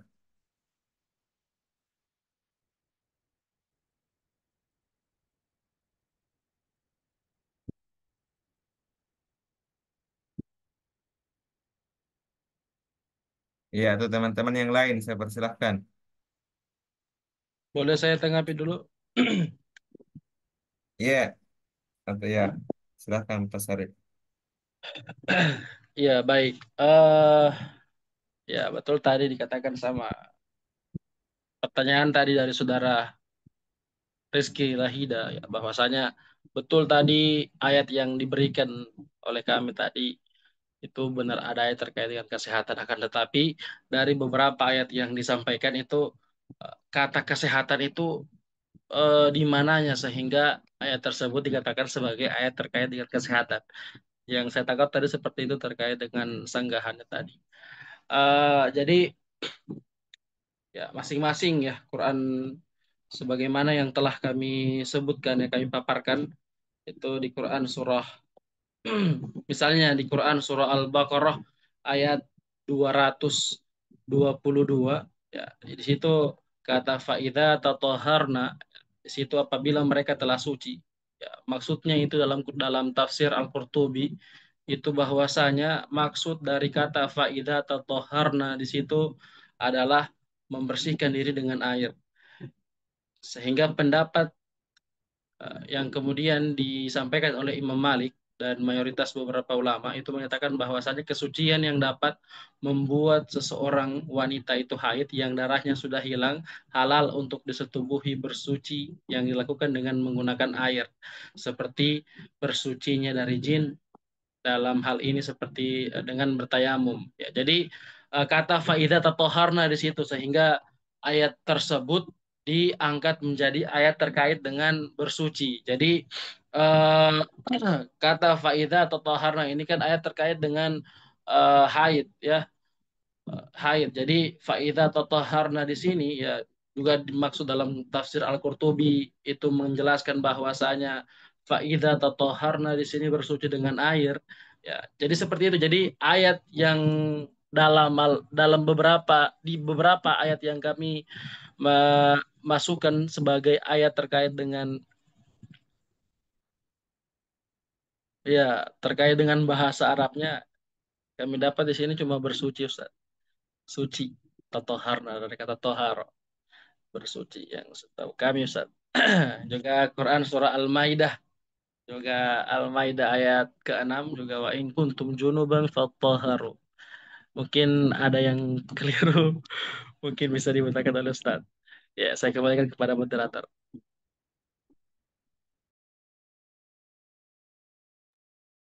Ya, bagaimana teman-teman yang lain mau Boleh menambahkan? sedikit, moderator. Iya, Halo. mau menambah. Iya, silahkan.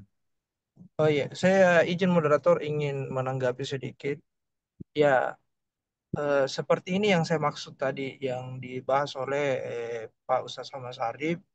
Kalimat taduharna di situ dapat kita maknai sebagai bersuci, sehingga dapat disimpulkan bahwa bersuci adalah salah satu langkah untuk menuju hidup sehat. Kemudian saya hanya ingin apa namanya menggubris pemikiran saya kepada teman-teman. Ya, kalau ada salahnya tolong dibenarkan. Ya, kalau dibenarkan ya berarti diterima toh. Bercanda sedikit ya. Nah, jadi di situ ada wal walidatu yurdina ya di ayat Al-Baqarah 233 kalau saya tidak salah. Berarti kalimat yurdina yang berartikan menyusui, berarti kandungan ASI itu air susu ibu ya, memiliki manfaat yang luar biasa kepada anak bayi. Nah, sehingga dapat juga ditarik benang merahnya bahwa salah satu teori kesehatan yang bagus untuk bayi adalah eh, susu ASI dari ibu. Jangan kita pakaikan susu dengkau dan lain-lain sebagainya. Mungkin eh, apa namanya eh, seperti itu eh, kajian tematik yang kita jalankan pada malam hari ini mengenai teori kesehatan dalam Al-Quran. Kalau di 11 tadi yang dibahas oleh pemateri mungkin pola-pola kesehatan itu masih banyak lagi. Tapi baru dua yang saya dapat bahwa eh, untuk pola kesehatan itu menjaga kesucian badan dan yang kedua adalah untuk anak bayi ya kalau bisa supaya dia sehat, pertumbuhannya bagus, pakai ASI, air susu ibu. Mungkin seperti itu, eh, Pak Moderator, tambahan dari saya. Saya kembalikan kepada teman-teman untuk dikritisi pemikiran saya ini. Apakah cocok secara kajian tafsir tematik atau bagaimana? Ya, teman-teman yang lain, apakah ada Saya, tambahannya? saya boleh. Ayo,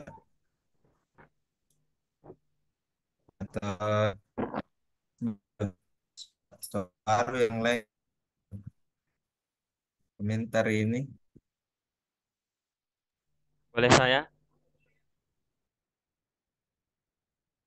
Sabar, sabar. Ayo, kalau belum ada silahkan, Saudara Fajar. Ya. Baik, terima kasih atas kesempatannya. Karena ini ajang diskusi ya, jadi boleh sepakat, boleh tidak sepakat gitu. Nah, kalau menurut pendapat saya, yang identik dengan kesehatan itu dalam Al-Quran mungkin lebih ke arah toyib. Kata toyib itu baik karena ada beberapa ayat Al-Quran yang menggunakan redaksi kata toyib itu ranahnya kepada makanan. Ya ayuhan nas kulu mimma fil ardi halalan toyiban. Kemudian di ayat lain pun juga ada itu yang terkait tentang baik, tapi diidentikan dengan makanan. Nah, jadi kalau pendapat saya lebih ke penggunaan redaksi kata toyib. Kalau toharoh itu kayaknya lebih kepada sesuatu untuk membersihkan sesuatu gitu. Kalau toharoh membersihkan sesuatu. Nah, misalnya orang yang batal wudhunya maka untuk melaksanakan ibadah maka berwudhu. Kemudian orang yang mengalami mimpi basah atau menstruasi bagi perempuan maka toharohnya adalah mandi wajib. Identiknya kepada membersihkan sesuatu. Sedangkan toyib itu kepada sesuatu yang ya tadi makanan sehat. Kenapa? Karena kan slogannya tuh kan gini, makanan sehat akan melahirkan tubuh yang baik, tubuh yang sehat. Makanan yang baik maka akan melahirkan kata-kata jasmani yang sehat pula gitu. Ya, karena kan dalam kata baik itu dalam Al-Quran itu kan ada 5. Yang pertama toyib, yang indikasinya kepada makanan sehat, yang dengan makanan sehat itu nanti memiliki tubuh yang sehat juga. Kemudian yang kedua itu ada kata khair, kemudian ada kata ma'ruf, kemudian ada kata ihsan, dan yang terakhir itu ada kata solih gitu. Nah itu tanggapan pertama saya. Kemudian yang kedua tentang penelitian tematik ya. Kalau mengumpulkan seluruh ayat-ayat Al-Quran yang berkaitan dengan tema tertentu itu lebih kepada penelitian konsep gitu, konsep ta'awun atau apa gitu. Sedangkan tematik itu fokus kepada satu kajian kosakata gitu. Itu kalau pendapat saya. Nah, barangkali demikian yang bisa saya sampaikan. Terima kasih.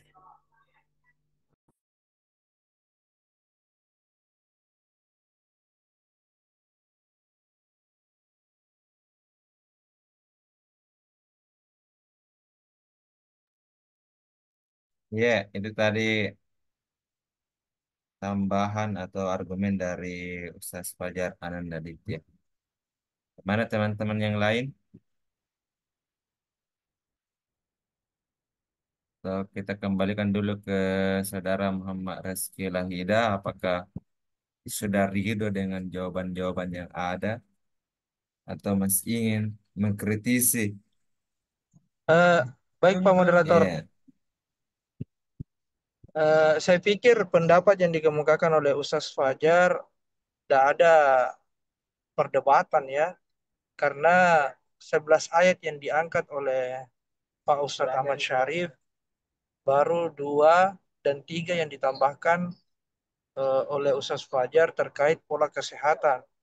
Berarti kata kesehatan itu bisa dari itu tadi yang disinggung oleh Ustaz Ahmad Syarif, bisa juga dari pola yurdina, boleh juga dari halalan toyibah, mungkin masih banyak redaksi-redaksi ayat lain yang bisa kita jadikan kategori kesehatan atau pola kesehatan dalam hidup.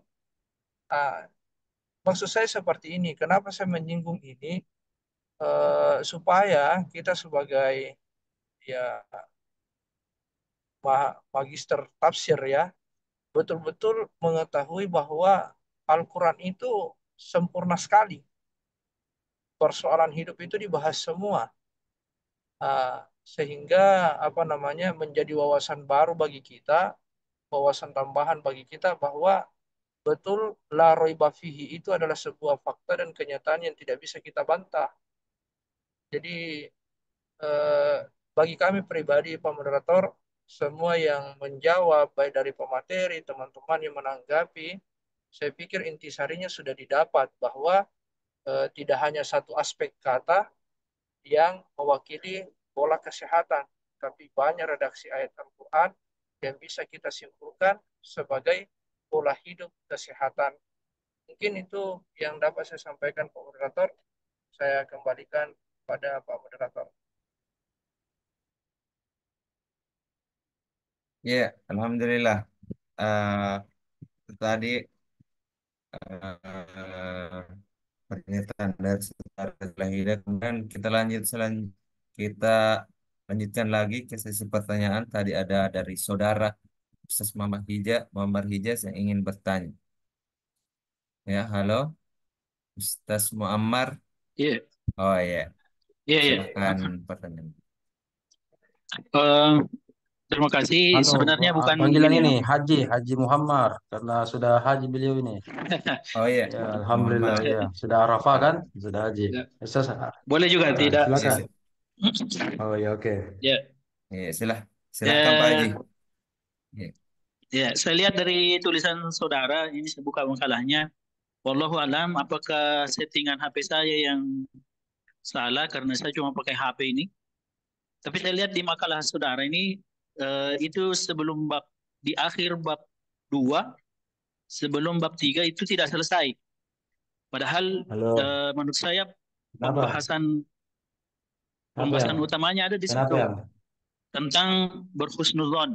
Sudah Itu lama apa? adalah yang menurut saya adalah berprasangka baik kepada Allah Iya, ada itu di 17.000 di jalan itu. ataupun sesama manusia 17.000. itu Iya, oke, oke. adalah sumber kesehatan Iya, seorang manusia. atau saya ke Ya, itu menurut taslim saya. bermalam Tapi di masih sini saya atau lihat tidak bagaimana? selesai. Ya, ada di paragraf paling Malam. akhir itu sebelum Hah? pindah ke bab 3 itu tidak selesai. Di situ ditulis pertama, Atau seorang bermalam atau ya harus taslim? Tunggu mak, berbaik gimana? sangka karena ternyata Oh, orang oke, lain sudah kali, seringkali tidak sudah. sebut Oke, oke. apa yang kita kira. Kedua, berbaik sangka dapat. Nah, itu terputus. Itu. Saya tidak tahu apakah memang di HP ku apakah terhapus atau bagaimana atau mungkin memang tidak lengkap. Mungkin bisa dikoreksi kalau memang benar. Itu saya dan saya. Karena menurut saya pembahasan yang justru itulah gongnya di situ bahwa segala menurut saya pe- pe- penyakit jiwa itu ataupun fisik itu sumbernya dari eh, prasangka kita, ya, baik itu kepada Allah maupun kepada manusia. Terima kasih. ya, baik. Jadi tadi eh, untuk memperjelas daripada apa materi Sarif ini, ya memang betul tadi bahwa berhusnusan itu sangat besar dampaknya terhadap penyakit yang diderita oleh seseorang ataupun terhadap diri seseorang itu. Nah, terkadang eh, husnusan ini atau sebaliknya orang yang berprasangka buruk kalau sering mengeluh itu besar kebiasaan penyakitnya. Iya, klarifikasinya ini Sasarif seperti apa? Iya, tolong diberikan. Saya persilahkan Sasarif. Ya, baik. Terkait dengan makalah kami, ya terkait dengan husnuzon di situ di bab 2 sebelum masuk bab 3, ya itu memang belum selesai sebenarnya. Cuma terkait dengan berhusnuzon itu sudah masuk di bagian akhir, Ustaz. Cuma memang kami tidak selesaikan di apa namanya?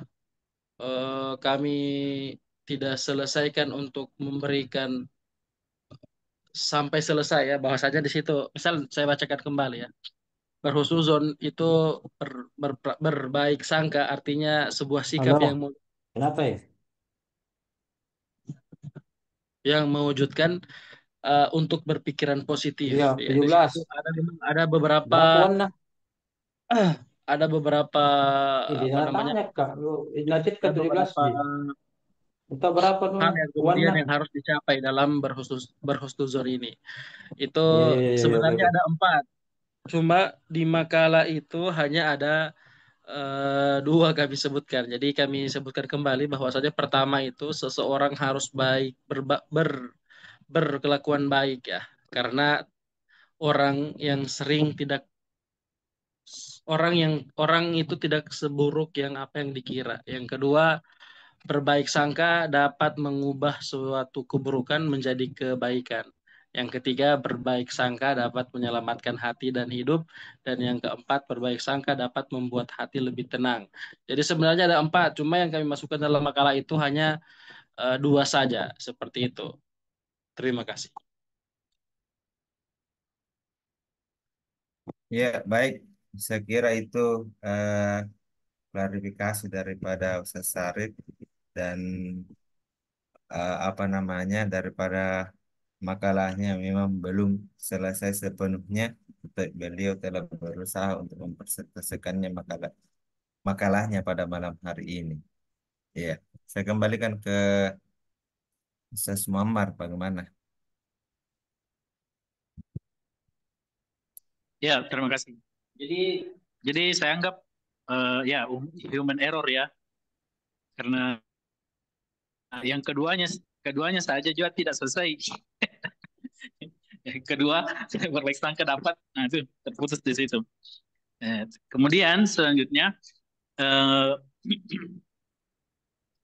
apakah ada bukti konkret yang bisa kita yang lebih masuk akal eh, kalau kita bilang berhusnuzon itu atau berbaik sangka itu eh, misalnya ya, ada orang yang punya penyakit sudah lama dia apa namanya dia derita fisik tapi eh, dia punya masalah masalah jiwa begitu. Anggaplah misalnya dia terlalu dengki terhadap tetangganya. Nah, untuk menyembuhkannya ya kita harus menghilangkan kedengkian itu. Tetapi untuk orang yang punya penyakit seperti itu, pastikan dia tidak akan mengakui hal itu. Cuma kita membuktikan uh, uh, secara konkret bahwa saat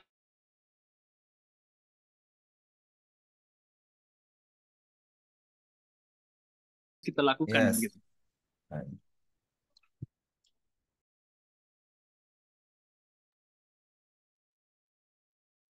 Ya, mungkin Ya bisa itu saja. ditambah. Oh iya.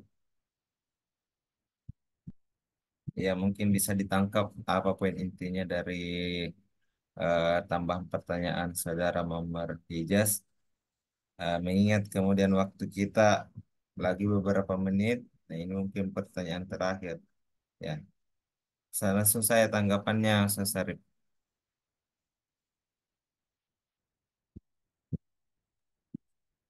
Ya, kalau kita berbicara terkait dengan butuh bukti konkret ya terkait dengan penerapan berhusnuzon, itu berarti berprasangka baik atau berpikir positif kepada Allah Subhanahu wa taala. dapat juga dikombinasikan atau bisa dapat juga kita gandengkan dengan berbagai konteks. Misalnya seperti mencari solusi, ya, mencari solusi, berinteraksi dengan orang lain atau menghadapi masalah.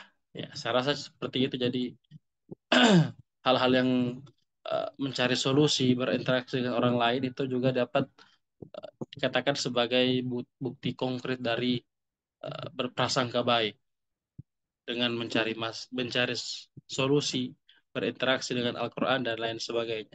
Solusi masalah yang kemudian sedang dihadapi, ya, dicarikan solusinya. Seperti itu. Saya kembalikan ke moderator. Ya, baik. Terima kasih atas jawabannya, Mas Sarip. Nah, kemudian teman-teman sekalian, eh, tersisa beberapa menit lagi. Maka dari itu, marilah kita mempersilahkan guru kita untuk apa, memberikan tambahan ataupun menyampaikan kesempurnaan daripada pembahasan kita malam hari ini. Saya Ya, terima persilahkan kasih. kepada Ada Ustaz. closing statement dari Ustaz Syarif dulu, 1-2 menit. Closing statement, ada masalah, rintangan, ada saran, ada hambatan, ada curhat, atau apa, atau aman-aman saja, atau bagaimana? Closing statement, silakan. Ya, baik. Closing statement dari kami sebagai pemakalah kali ini yakni makalah ini dibuat sebelumnya kami meminta maaf kalau berbagai macam kesalahan yang terdapat dalam makalah ini itu karena kesalahan kami, kekeliruan kami dalam mencari dari beberapa sumber. Olehnya itu semoga Ustadz dapat memberikan tambahan masukan terhadap makalah kami. Terima kasih.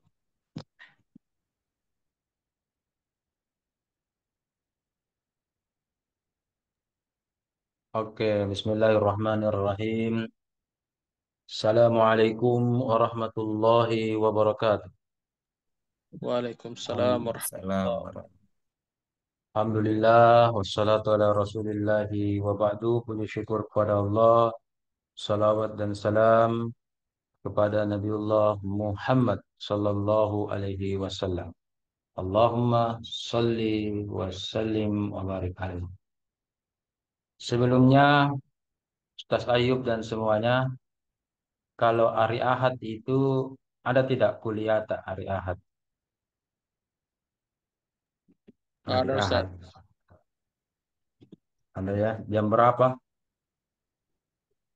Jam 8 Ustaz. Sampai jam 10.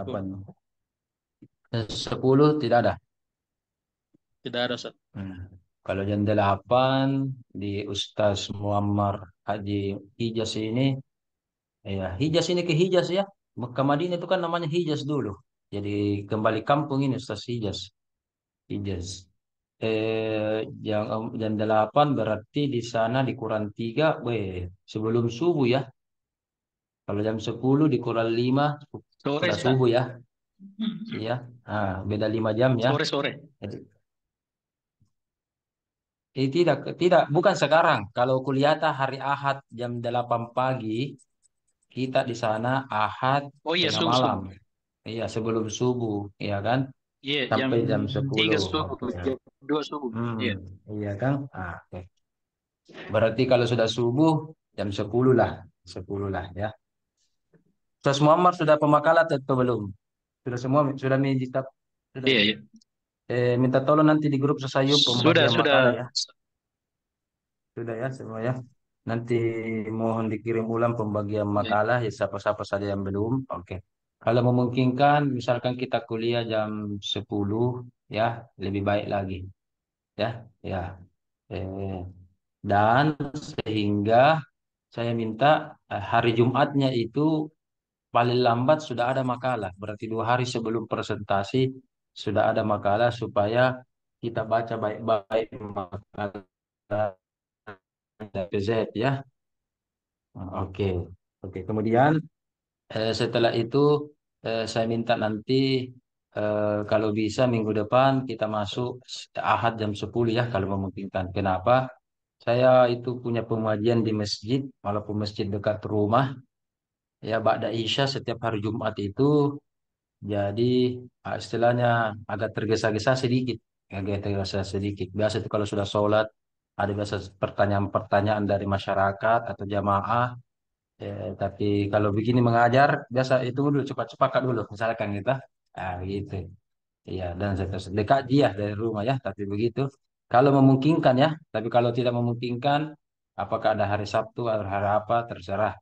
Ya, yang penting bukan Jumat malam, malam Sabtu ini ya. Adapun lebih lanjut nanti kita kondisikan. Oke, kemudian kita lihat, kita beralih tadi mulai dari mufradat ya. Tadi sudah benar apa bahasa Arabnya sehat ya, as ya. Betul, betul as. Oke.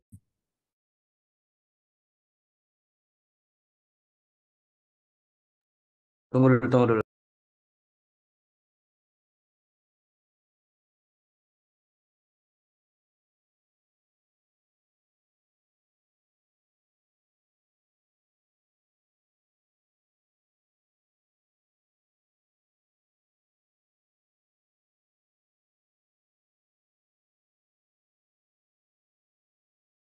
Oke, kita tampilkan dulu slide yang sudah lama saya bikin ini tentang sehat ya, secara umum ya. Oke.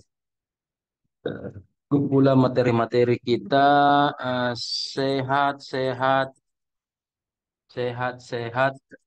Hmm,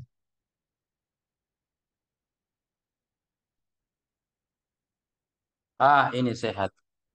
Oke, sudah lihat ya, sehat ya. Oke, sehat. Oke, betul bahasa Arabnya sehat, kesehatan itu as ya. Hmm. Selain sehat, kita orang Indonesia selalu mengatakan semoga sehat walafiat. Ya, afiat juga itu artinya sehat. Ya, afiat juga artinya sehat. Yang jadi masalah sihat itu tidak ada dalam Al-Quran. Kata sehat tidak ada. Afiat itu cenderung ada, tetapi secara umum lari kepada maaf dan memaafkan. Karena orang yang sehat jasmaninya itu, rohaninya itu gampang memaafkan. Wal afina atau afu, ya, afiat itu akar kata semua. Maka sehat itu adalah kesehatan jasmani, afiat itu adalah kesehatan rohani. Rohani. Ada kesehatan yang ketiga, salim. Atau dalam beberapa ayat, bukan hanya biqalbin salim, ada juga musallamah. Dari kata salimah, ya, musallamah. Musallamatul la syiyata fiha dalam surah Al-Baqarah. Ada yang bisa menebak? Kira-kira salim ini bukan salim cium tangan ya. Salim ini maknanya apa? Coba, ada yang bisa tebak? Saya sudah kasih pengantar ini. Kalau salim itu kira-kira larinya kemana? Sehat yang bagaimana? Coba.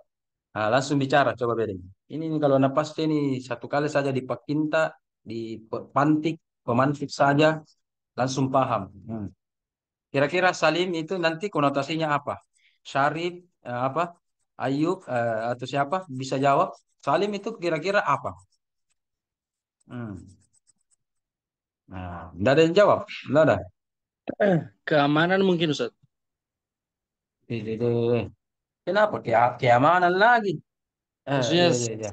kesehatan. Dengar ki pola logikanya. Sehat itu kesehatan dari aspek jasmani. Afiat itu kesehatan dari rohani. Salim apa?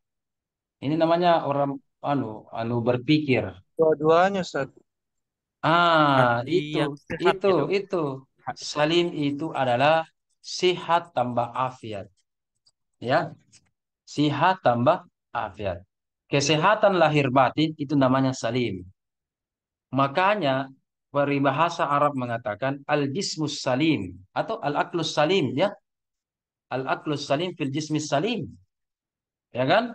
Al-jismus salim. Kenapa bisa jismus salim? Kenapa bukan jismul siha? Ya kan? Biasa dengar begitu. Al-aqlus salim, jismus salim, ada. Tidak pernah dengar begitu? Biasa dengar, kan? Pernah, pernah.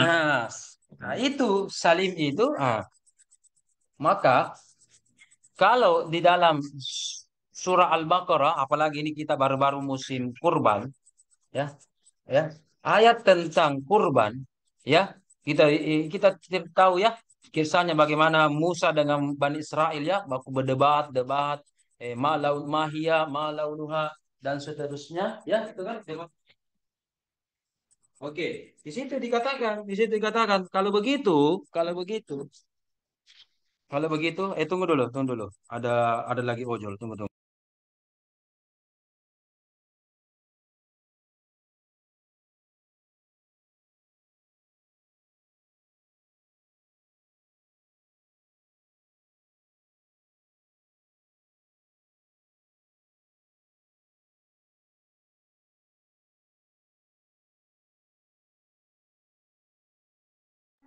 Oke, kasih tuh ojol. Oke, lanjut. Sampai mana tadi? Jadi musallamatul la syiata fiha itu maknanya adalah bagaimana al-baqarah di situ sapi betina yang kita maksud ya ketika dalam kurbannya itu Bani Israel ya sebagaimana kisah dengan Nabi Musa itu baqarah yang dimasuk musallamatun salim. Jadi salimnya itu sehat lahir batin. Makanya kan kita tahu bagaimana hewan kurban itu tidak boleh cacat, ya kan? Tidak boleh sakit, tidak boleh cacat, bahkan kukunya saja, ya kan? Dan seterusnya, ya kan? Salim. Makanya salim. Di dalam Al-Quran bahkan illa man ja'a rabbahum biqalbin salim itu 2 kali dalam Al-Quran. Biqalbin salim. Dan rata-rata kata salim itu semuanya, bukan lagi rata-rata ya, semuanya dengan kata biqalbin. Dengan kolbu salim. Nah, di situ diinformasikan. Kolbun itu salim. Harus sehat jasmani dan rohani. Apa maksudnya? Saya teringat dalam kitabnya Al-Ghazali itu mengatakan kolbun itu ada 2 dimensi. Kolbun itu ada jasmaninya, kolbun itu ada rohaninya. Ya, diulang. Jadi kolbun ada jasmaninya, kolbun ada juga rohaninya. Ya, jasmaninya kolbun. Kolbun itu apa? Jantung. Jantung. Seperti ini, Ustaz Muhammad Hijaz kalau beli coto, ada apakah daging di situ, ya, oke. Anda katakan kolbun, kolbun, saya mau kolbunnya. Maka pasti di sana orang Arab tahu itu kolbun bahasa Arab yang dikasih apa? Jantung. Maka kolbun di sini bermakna jasmani atau fisik artinya jantung. Kalau hadis Nabi ada segumpal daging. Idza soluhat, ya kan? Idza fasadat. Fasadat itu kan Anda sudah tahu ya, apalagi ini termasuk hadis arba'in. Dihafal semua. Ala wahyal ala wahyal kolbu, itu kan kolbu. Berarti kolbu bisa secara fisik artinya jantung. Memang dari aspek kesehatan, kalau orang lemah jantung, mohon maaf, itu pasti sakit-sakitan, lemah jantung. Ya. Dan orang bagaimanapun sehatnya kalau jantungan serangan jantung, inna lillahi wa inna ilaihi rajiun. Ya, itu kan serangan jantung. Jadi fisik. Tetapi ada juga namanya kolbun secara rohani. Makanya kita bisa biasa katakan hati. Kalau hati bahasa Arab artinya al-kibadun. Kibadun. Ya kan? Kibadun. Kibadun itu artinya hati. Liver. Tapi kalau kita maknakan kolbus dengan hati, itu artinya kolbun dalam aspek rohani, hati atau perasaan. Jadi kalau kolbun itu secara fisik artinya jantung, secara medis artinya jantung, secara non medis atau secara rohani itu artinya hati atau perasaan. Begitu. Ya, bahkan ada ulama yang mengatakan sebenarnya ada di dalam jantung kita itu eh, ada rongga. Ingat, jantung itu adalah tempat udara dan tempat darah. Tempat berkumpulnya udara di pompa. Darah juga, jadi darah dan udara. Jantung. Tapi ada satu bilik, ada satu ruangan kecil di jantung, hampa udara dan hampa darah. Kalau Imam Al-Ghazali mengatakan itulah kurang lebih ruang penghubung antara kolbun jasmani dengan kolbun rohani. Itu. Makanya Nabi ditanya, di mana itu takwa ya Rasulullah? Wa yusiru ila sadrihi thalatha marratin. Kolbun, takwa di mana? Dia langsung melihat ke dadanya. Sambil dada yang sebelah kiri, berarti bagian jantung. Kalau medis, hati itu sebelah kanan itu. Ya, tetapi di sini kolbun. Berarti di sinilah kolbun. Sambil mengingat. Jadi takwa itu perkara kolbun rohani, perasaan, spiritual. Makanya Nabi menunjuk di mana itu takwa ya Rasulullah? Di otak, di mulut, di mana? Ini wa yusiru ila sadrihi. Sebelah kiri di sini kan? Sebelah kiri. Wa yusiru ila sadrihi dan seterusnya. Oke. Kita lanjut. Sehat lawannya sakit. Ya, sehat lawannya sakit. Sakit dalam Al-Quran juga ada 3. Sakim, alam. Alam itu ta'lamu. Itu alam. Ta'lam, alam. Wala tahinu, ya, itu bitigo itu. Ya, ta'lamun, ya'lamun. Jadi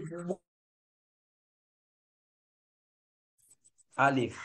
Kalau tulisan Arabnya itu, tulisan Arabnya, silakan cari ayatnya dalam Al-Quran. Ya. Ta'lamun. Begini ayatnya. Ta'lamun atau alam. Ya, atau ya'lamuna kama ta'lamuna itu ya. Sudah dapat ayatnya itu, sudah dapat? Sudah dapat? Cari sendiri. Masa tidak tahu? Sudah dapat? Ya. Oke, lanjut. Oke, sampai mana tadi itu? Mana tadi? Sakim. Sakim itu cenderung penyakit fisik. Dan hanya 2 kali terulang dalam Al-Quran. Itu kalau tidak salah surah Az-Zariyat. Ya. Di antaranya itu adalah sakimnya Nabi Yunus. Ketika baru-baru keluar dari muntahan dari ikan nun. Ya kan? Di sebuah pulau. Yaqatin. Di sebuah pulau yang ada pohon yaqatin. Yaqatin itu labu dalam Al-Quran ya. Yaqatin. Oke. Berarti ketika itu siapa yang tidak sakit secara fisik kalau 40 hari kurang lebih di dasar laut di dalam ikan, ya kan? Makannya apa, minumnya apa, bernapasnya apa? Maka di situ dikatakan Nabi Yunus ketika itu sakin, ya, sakin. Alam itu penyakit apa alam? Penyakit rohani. Makanya sebelum dikatakan ta'lamuna ya'lamuna dalam Al-Quran itu ada wala tahinu. Ya, jangan merasa ini, suka ini. Kan rasa, rohani itu. Maka ini Sarip, perbaiki ini. Itemnya, mufradatnya ini. Sakim dengan alam. Marad atau marid. Fi qulubihim maradun, marad atau marid. Lagi-lagi.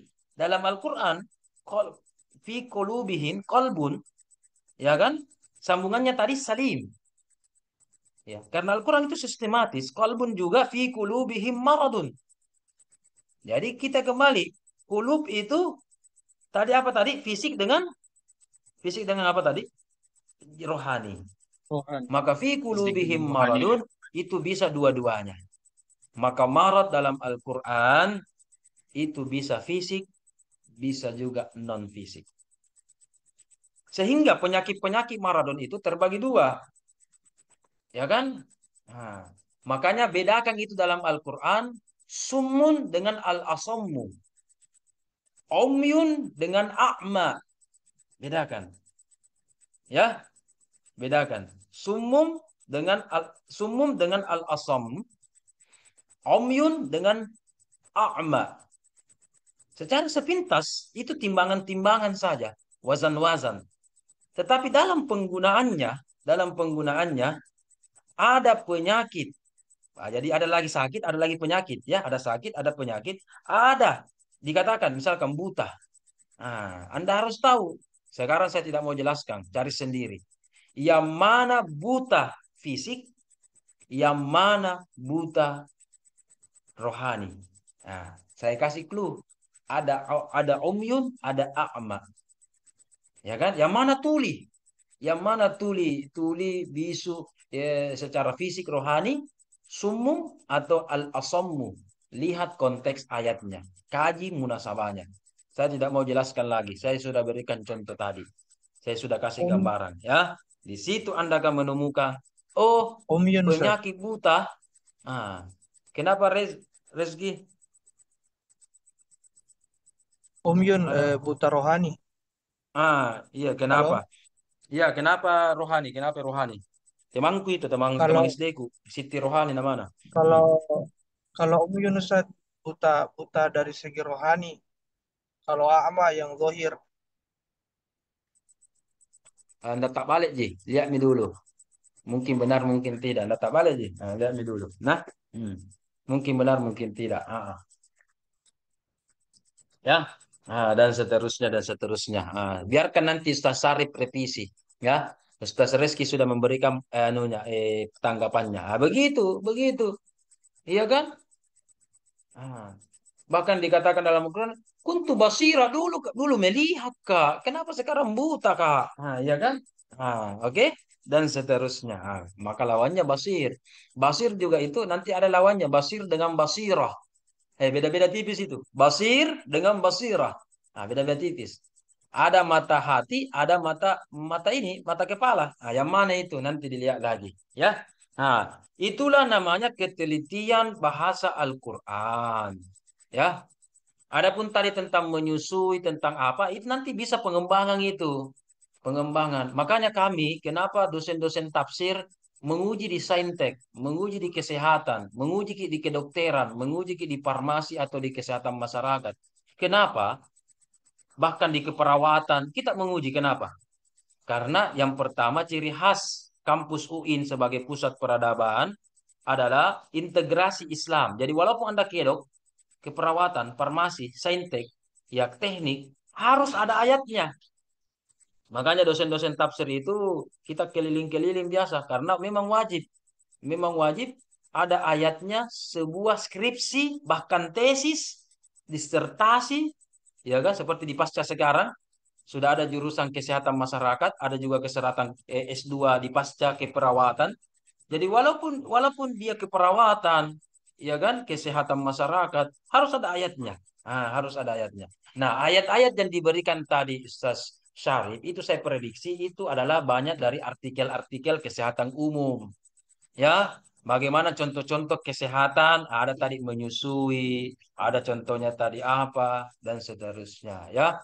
Adapun kalau suci, nanti beda lagi tuh kalau suci. Betul, supaya orang sehat suci, betul, cuci tangan, betul. Itu pengembangan itu, pengembangan. Ya, tadi Anda dua katakan lagi, tazakka dengan toharo. Beda lagi itu. Sesarif sudah bisa bedakan. Sama-sama suci atau bersuci. Toharo dengan tazakka atau tazkiyah. Sudah bisa bedakan. Yang mana jasmani, yang mana rohani atau apa. Sudah bisa bedakan. Itu juga ada bedanya. Sama-sama suci, tapi ada jasmani. Oke. Tazkiyah juga suci, tapi ada rohani ya. Yang mana itu? Anda harus bisa bedakan. Al-Quran itu bahasanya itu detail. Ya, kita harus lihat konteks munasabahnya. Kita lihat asbab nuzulnya supaya bisa kita membedakan yang mana penyucian secara fisik, yang mana penyucian secara jasmani dan seterusnya. Itu ya. Tapi sebelum saya lebih lanjut itu, saya mau tanya dulu Sarif ini, apa bedanya najis dengan hadas? Jangan dulu tentang saya tadi disebut di awal-awal itu najis, hadas kecil, hadas najis juga. Apa bedanya najis dengan hadas? Ay, kuambakku kalau anak pasca baru anak tafsir baru tidak tahu najis dengan hadas. Ini pelajaran kita waktu di pesantren kemarin ini semak kapan? Apa bedanya? Jadi sebelum yang lain jawab, saya mau Ustaz Sarif dulu jawab ini. Apa bedanya najis dengan hadas? Apa bedanya? Bedanya kalau najis harus disucikan dengan cara Oke, jangan cara penyuciannya, definisinya. Ayo, kalau najis caranya begini, hadas caranya begini. Etimologinya mau dulu, ontologinya mau. Itu caranya, cara mengangkat najis begini, cara menghilangkan hadas begini, itu caranya. Tapi substansinya apa bedanya?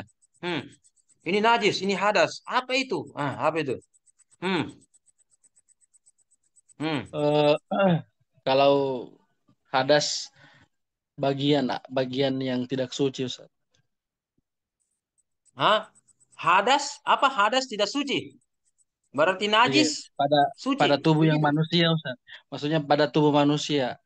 Pada tubuh manusia, hadas yang ada pada tubuh manusia. Sedangkan najis itu yang bukan dari tubuh manusia. Iya. Kalau kencing kok apa? Air. Bukan dari kau itu, air kencing. Dari siapa, Pak Ding? Masa dari Hadas, hewan? Ustaz. Iya, hadas. Iya. Jadi kalau kencing apa? Hadas. Iya, Ustaz. Orang kencing dua-duanya. Berhadas sehingga berwudu, najis juga sehingga cebok. Ya. Atau langsung jago berwudu, ya tidak cebok. Iya, begitu. Bagaimana Iya, ini Ustaz. saudara-saudara ini? Apa bedanya? Coba beda. Saya tidak puas ini. Biar hadas dengan najis tidak bisa membedakan ini. Baru belum kita ini mengkaji yang lain ini. Hadas dengan najis ini. Apa bedanya? Ada bisa angkat tangan. Bicara. Apa bedanya? Hadas dengan najis. Sahrul. Langsung. Sahrul Muharram. Oh, Hmm. kalau itu Ustaz, dia itu berbentuk fisik, ada bentuknya. Kalau dia hadas itu keadaan. Contohnya, maksudnya yang mana najis, yang mana hadas? Kalau, najis itu seperti kencingnya Ustaz. Tadi seperti contoh yang disebutkan. Airnya. Ya, airnya. Airnya. Ya, jangan bilang kencingnya. Kencing itu banyak. Oke. Keadaan. Airnya. Keadaan. Bagus. Hadas itu apa? Kalau sudah kencing itu dalam keadaan terhadas. Hadas itu keadaan atau kegiatannya. Ya, Anda buang air kecil, melakukan hadas. Yang keluar najis. Belum lagi najis dengan najas, beda-beda tipis. Ada lagi perbedaannya itu. Ya, oke, bagus. Termasuk kalau Imam Syafi'i hadas itu bersentuhan yang bukan mahram, kulit. Kalau rambut tidak apa-apa. Gigi dengan kuku bukan kulit, tidak apa-apa. Ya, kalau Imam Syafi'i, ya, bersentuhan yang bukan mahram, ya, bukan bela najis. Bersentuhan nggak dengan ini, misalkan ini, kita pergi minimarket, kemudian ada kembaliannya, kita bersentuhan dengan kasirnya yang perempuan. Kalau begitu, najis, najis. Kalau begitu maka cuci, tidak, ya kan? Kalau kita mau sholat bagaimana? Bukan dicuci, tapi berwudu, ya kan? Berwudu. Oke? Itu ya. Jadi, astagfirullah. Pas jam 10 ini. Nanti, adapun penjelasan-penjelasan lain, alhamdulillah. Nantilah. Ya. Kita diskusikan lebih lanjut. Alhamdulillah. Oke, mungkin demikian dari saya. Sebelum kita closing statement, ada yang ingin menyampaikan sesuatu? Pertanyaan atau apa? Silakan. Atau ada hal-hal kita tambah Saya, 1-2 menit? Atau cukup? Atau bagaimana? Silakan. Ustaz. Kenapa Sarif? Mungkin ini, Ustaz. Rekamannya, Ustaz. Oh iya, sebentar lagi. Saya rekam, saya upload, baru saya kasihkan linknya. Oke, sebagaimana biasanya. Oke, thank you. Oke, alhamdulillahirrahmanirrahim. Kita bertemu karena Allah dan kita juga berpisah karena Allah. Ya, oke, ya. Oke. Saya minta nanti kasih saya waktu paling sedikit 30 menit. Paling banyak terserah berapa nu kasih kakak waktu. Tuh. Tapi tetap juga diskusi. Tapi ada juga itu di kelas tak balik setengah jam di diskusi. 1,5 jam mengganggu-ganggu juga begini. Ya, Anda harus profesional, adil lah ya. Saya juga butuh Anda diskusi supaya melihat wawasan Anda dan mengasah keterampilan Anda. Ya, dan seterusnya. Oke, demikian dari kami. Kita bertemu karena Allah dan kita berpisah karena Allah. Para ustaz semua ini. Oh, tidak ada perempuan di sini ya? Pantasan kurang semangat ini, loyo-loyo semua ini. Ya, oke, alhamdulillah. Oke, terima kasih. Assalamualaikum warahmatullahi wabarakatuh. Waalaikumsalam Waalaikumsalam warahmatullahi warahmatullahi wabarakatuh. wabarakatuh. Syukran Ustaz.